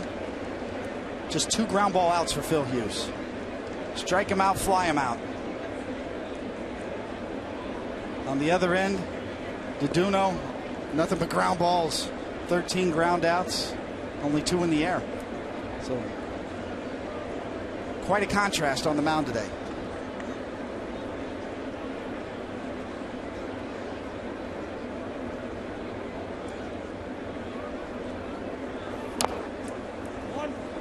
Grounded softly first base side, fielded by Hughes, and the throw hits the runner. Now they're saying the runner is out because he ran out of the baseline, and that's going to bring out Ron Gardenhire. And that sends the runner back to first.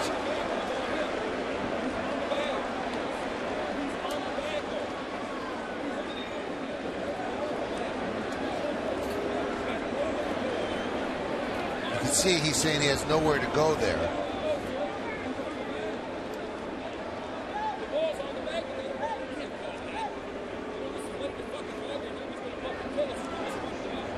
Tough call for a home plate umpire to make. Always argued by the opposing umpire or the opposing manager, as you see. Boy, that's close. That's really close. You're supposed to be in that box on the way up the line, but once you get to the bag, you have a right to go through that bag. He just got thrown out of the game while we were watching that replay. So Gardenhire, in the middle of a tough stretch, gets tossed out by Carapazza right there. That wasn't your typical throwout. Gardner was walking away. Gardenhire, rather. You get another look here. Hughes throws it up the line, too. Boy, that's close. Gardenhire's got a right to argue on that one.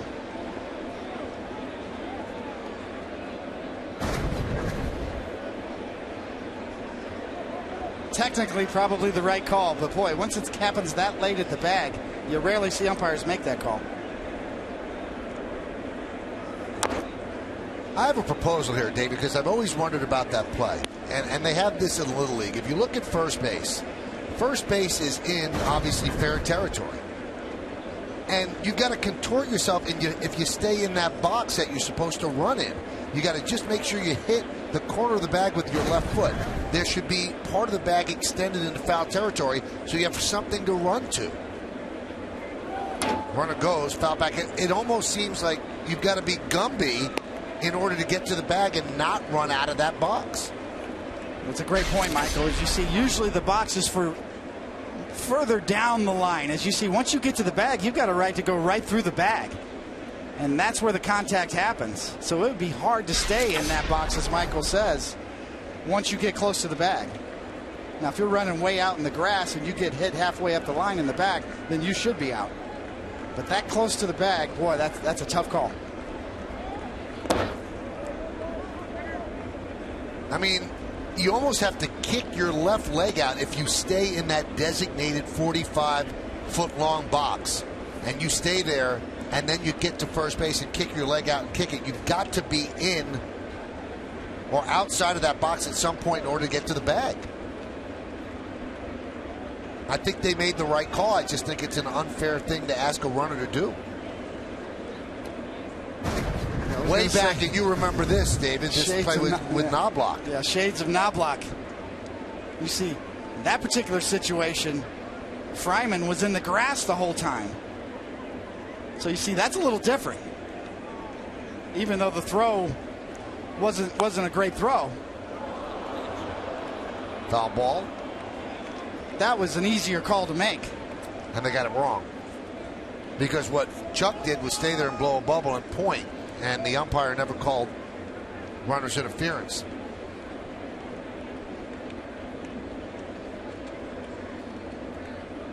Well, that box is there to keep this from happening, from somebody running in the grass all the way up.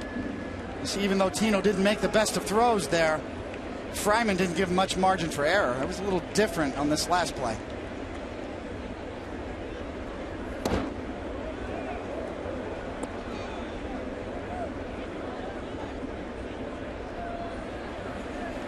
Logan, who was so great yesterday, gets up alongside Kelly.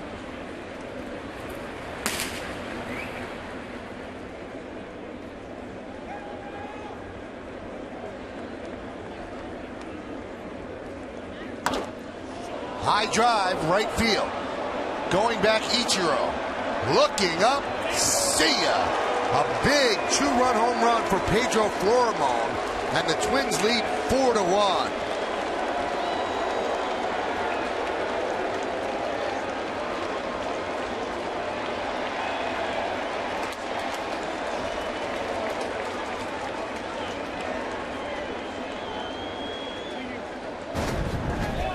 Once again, you see Romine inching away and the slider drifting over middle end. This pitch is designed to be on the outside corner. Never got there. As Ichiro with a courtesy look. And a backbreaker for Phil Hughes.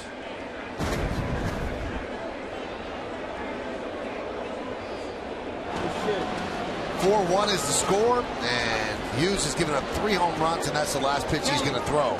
So he finishes with 10 strikeouts, but he's down by 3, and he's on the losing side right now.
He gave up 5 hits, 3 of them home runs, so he's trailing 4-1 as he gives the Yankees 7 in the third. And Joe Girardi makes the call to the bullpen, brought to you by AT NYA. And that call will bring in the right-hander Sean Kelly. Great numbers. He has the ERA into a more palatable number right now. He was up over 5 for a while because he had one bad outing early, but 50 strikeouts in 33 and 2/3 innings.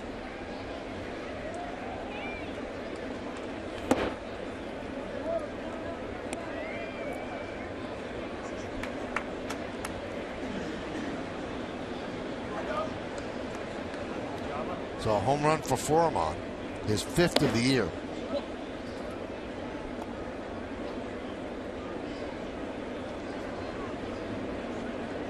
The tale of 2 dugouts. The life in the Minnesota dugout. Team desperate for a win, especially against the Yankees, and then the dejection of Phil Hughes in the other.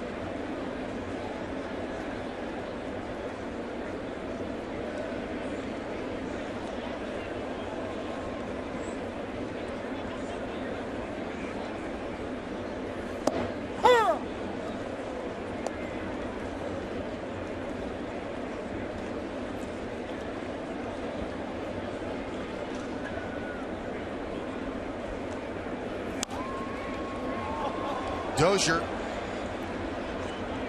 with a fly ball to center. Gardner comes way in to make the play. David, a lot of people on Twitter are on board with the softball double base, and also had it in Little League, where it extends out into foul territory and gives the runner someplace to run to rather than have to stay in that box and then kick to the bag. And we've seen problems with it all the time. The body just can't do that without running in fair territory. It's a fair point, without a doubt. I guess the one tough call would be when the ball hits the bag, is it fair or foul? And you'd have to see if it touches the foul part of the. You know, in softball they have it as red, the one in foul territory, but it's an extension of the base.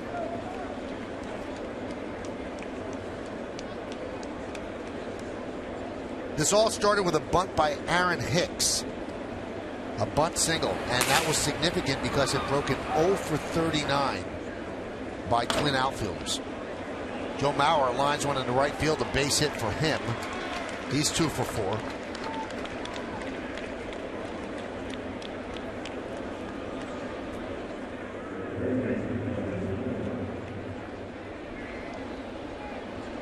Sort of a microcosm of Phil Hughes' season so far. A lot of brilliant parts and some frustrating parts all wrapped up into one, and no run support once again. As we noted, he's among the league leaders in fewest runs per game to work with. Now it's interesting because the general feeling about Phil is if next year he's a free agent at the end of this year, if the Yankees deal him, if he goes to a bigger ballpark, he'll have much better success. But of the 3 home runs, 2 of them go out anywhere. The home run by Doman, I think, is a typical Yankee Stadium home run, but the one by Foreman, I think it hit the facing of the second deck. He's a player who yields home runs. Certainly Plouffe's home run early, the first one was out in the Minnesota bullpen, so that would have been out anywhere as well. But Phil Hughes so sharp today for the better part of the afternoon.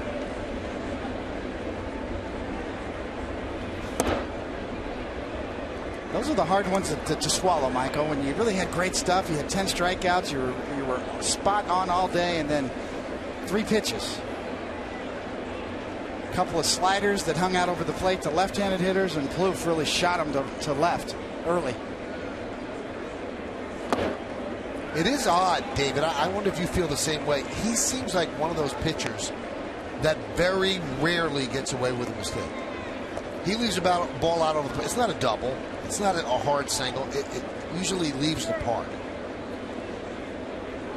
The baseball gods are not smiling on it.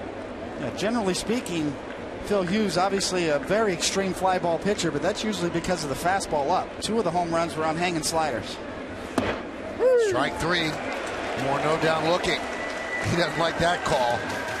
But the Twins like this. Florimon got a breaking ball up in the zone and then hit it into the right field seats. A 2-run home run to give the Twins a 4-1 lead.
Results will be revealed in the post-game show.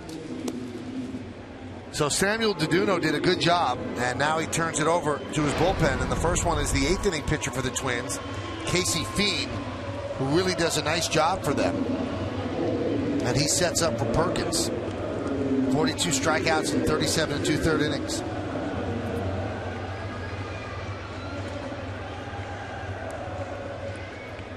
Two-run home run by that man. Made it 4-1. Hyundai scoreboard 4-6-0, leading 1-6-0.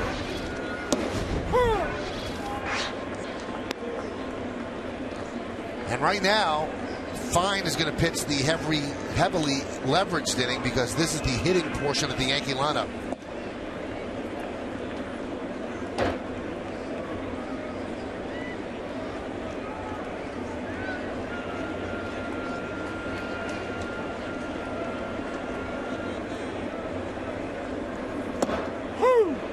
Fiend pitched the 8th inning yesterday, gave up a single to Overbay. Got 2 strikeouts as well.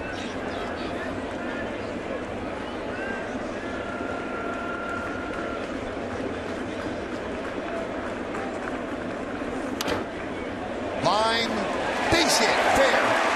Inside the line, down the left field line, and Ichiro stays put at first base. Ichiro's 2 for 4 today. So good start to the 8th inning. Ichiro, great back control, great plate coverage, 94 miles an hour away. Slashing swing just inside the line.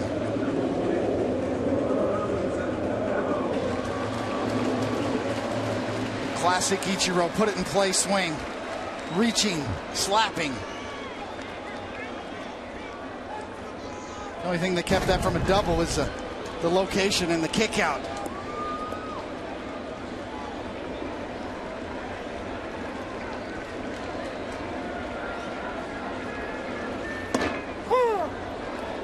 And a strike to Cano. Cano's driven in the only Yankee run. Yankees managed just 2 runs yesterday. And the only blip in this offensive malaise has been the 2 games against the Royals, a 2 8-run outburst. Before that, they averaged a run a game in a 3-game losing streak. Yesterday, they got 2 runs, but the Twins didn't get any, and now they have a run again.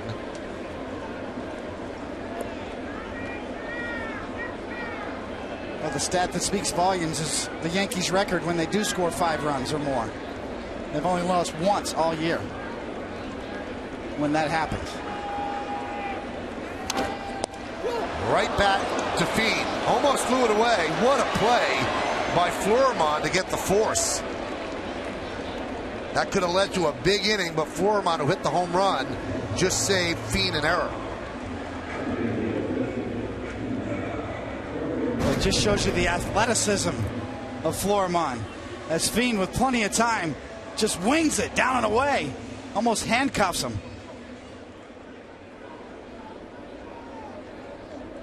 Got to put a little stress on your medial collateral, and even though Florimond was on the seat of his pants, still tried to make the throw and almost drilled Ichiro.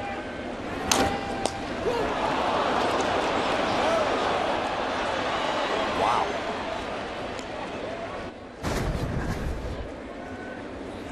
Vernon Wells wraps one to third. Throwing to first. Diving back is Cano. 2 outs.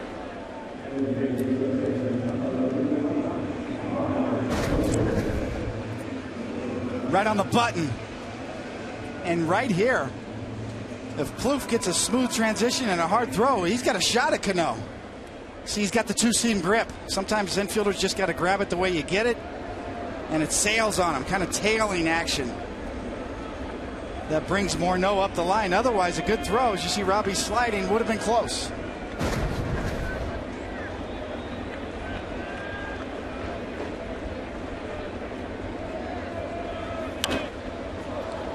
Overbay fouls it away.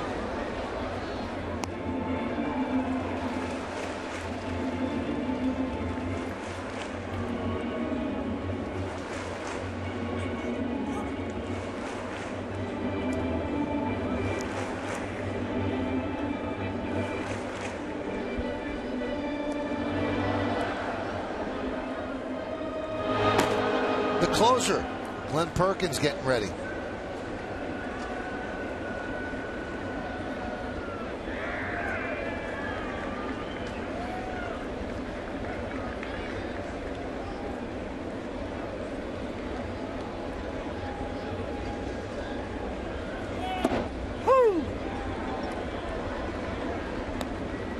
Well, the Florimond home run kind of put a damper on the day, and now the sun is hidden behind the clouds. It looks overcast and somewhat threatening.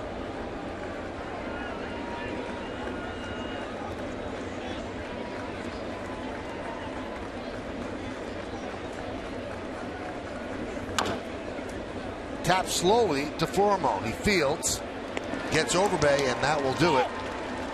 So Fiend with a scoreless 8th inning. No runs a hit, 1 man left. We go to the 9th.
the All-Star break, the skipper recaps the first half of the season. Plus, Joe answers your questions submitted via Twitter. It's a new Joe Girardi show tomorrow at 5. It's only on Yes.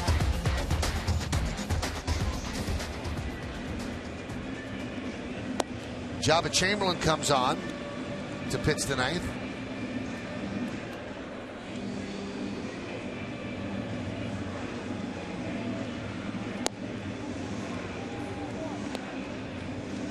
You can see the way Joe has used his bullpen. Jabba has really dropped down in the pecking order. He's not coming in to games where the Yankees have a lead in the 7th. He's usually coming in to try to protect a deficit and keep it where it is. So I think Sean Kelly has emerged in the role that Jabba had in the beginning of the year. No doubt about it. Jabba's role has been marginalized, as Michael said, but he's been throwing the ball really well the last couple of outings. And a lot of eyes on Jabba Chamberlain now, as he possibly could be available at the trade deadline.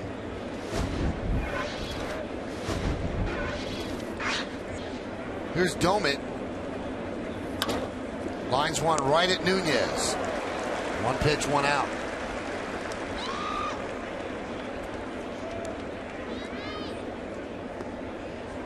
I'll say this, Michael. Jabba Chamberlain still has a lot of value. Still has a big arm. There's a lot of teams that would love to have him. A lot of teams in need of a power arm late in the game. And only the future will tell. Maybe he stays here. Maybe he finds a bigger role in the Yankee bullpen going down the stretch. But right now, there's a lot of value still there. Grounded to short. And Plouffe for the second out. Later today, don't miss Yankees on Deck as Brett Gardner gives a crash course in playing the outfield. Plus, ever wonder which Yankees team was the best? Compare your dream matchups as we take a look at Stratomatic Baseball. It's Yankees on Deck today after the postgame, only on Yes.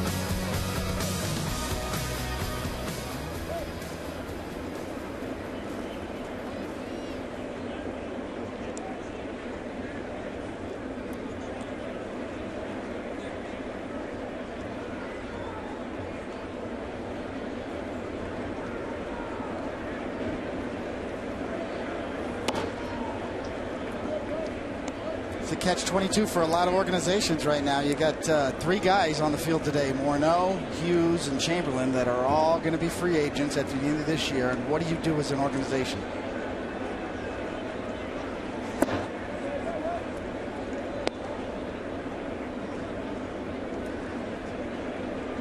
Certainly, you could argue both sides of the issue, but one argument could be made that you try to get something for them if they're not in your plans in the future.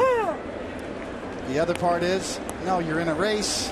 Certainly on the Yankees side, he could be a valuable member, along with Phil Hughes down the stretch. Maybe you're better off keeping them and trying to make a run at the playoffs, regardless of what your plans are in the offseason.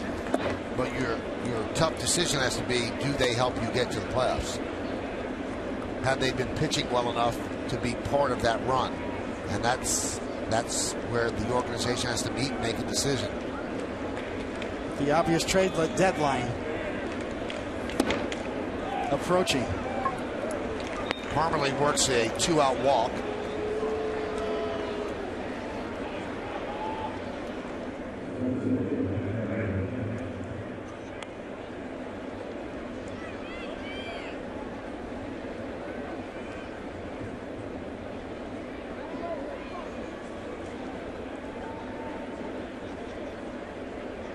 As Michael mentioned, it was Hicks's bunt in the 8th that started all the trouble for Phil Hughes. Turned a 2-1 game into a 4-1 game in a hurry.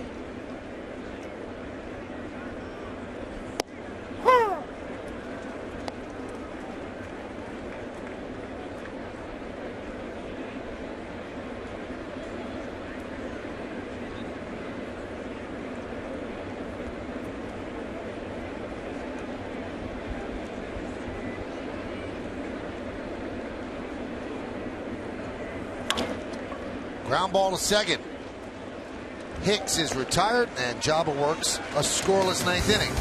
Bottom of the 9th coming up for the Yankees. Almonte, Cruz, and Nunez against Perkins.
Bronx coverage will start at 12:30 with the Tri-State Port pregame.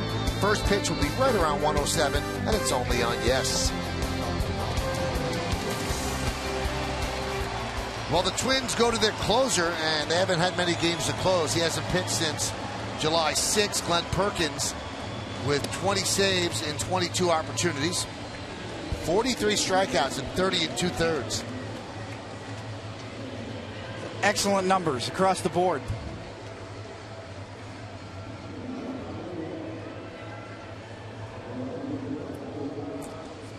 Well, Romine is due up 5th in this inning. The Yankees would like it to get that far. They're down 4-1. Almonte will start it off, batting from what the Yankees think is his weaker side, the right side, against the lefty Perkins.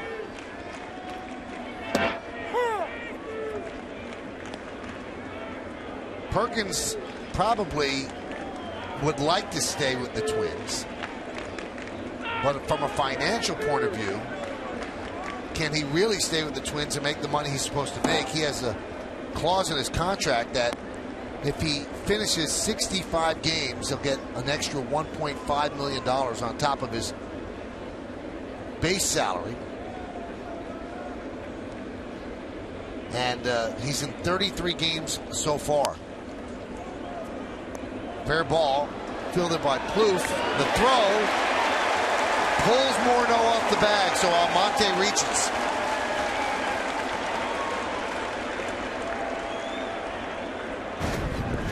Might be that Plouffe got caught playing umpire here a little bit as he thinks that ball might be foul, and then all of a sudden I got to throw it, and it's high. A little bit of a hesitation and a launch. And they give Almonte a hit. Generous scoring.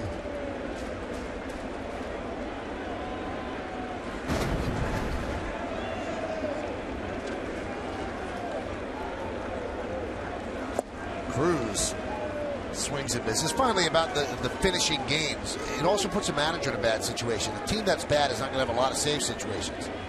So when do you bring your closer in just to get work? And if he just gets work, it's going to cost the organization money while the guy's not picking up saves. That's why appearances for pitchers, especially relievers where he has to finish a game, gets a little dicey sometime for the manager.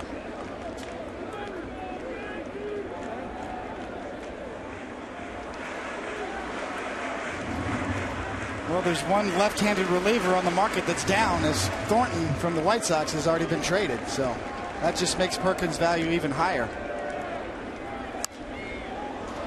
Cruz with a fly ball to left.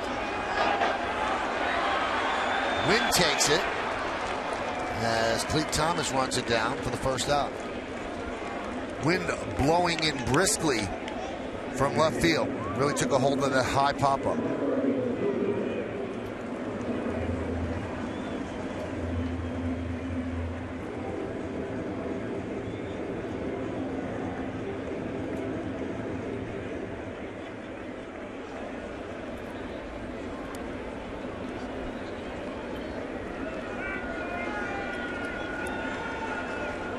Eduardo Nunez, this is his first at bat. He pinch ran in the 7th inning.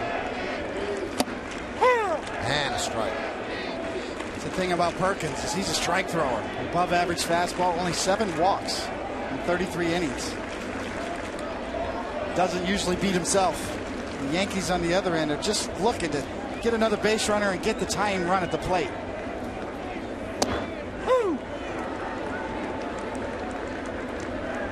We mentioned Perkins would like to stay with the Twins. He's from the area. He attended the University of Minnesota, so it's a dream for him. But players also want to win. And you could always get a good debate going with what's the value of a good closer on a bad team. Some would say, well, you've got to be able to win the games that you have leads in the 9th inning. Others would say, what does it make a difference?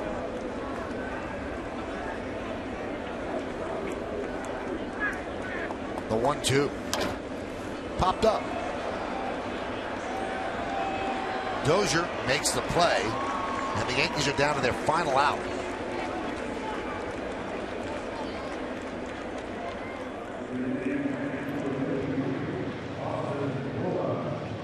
I think the case with Perkins, Michael, I think is not so much that he's cost prohibitive to the Twins. It's not like his salary is exorbitant. It's more of a question of what return he could bring and whether that would improve the organization.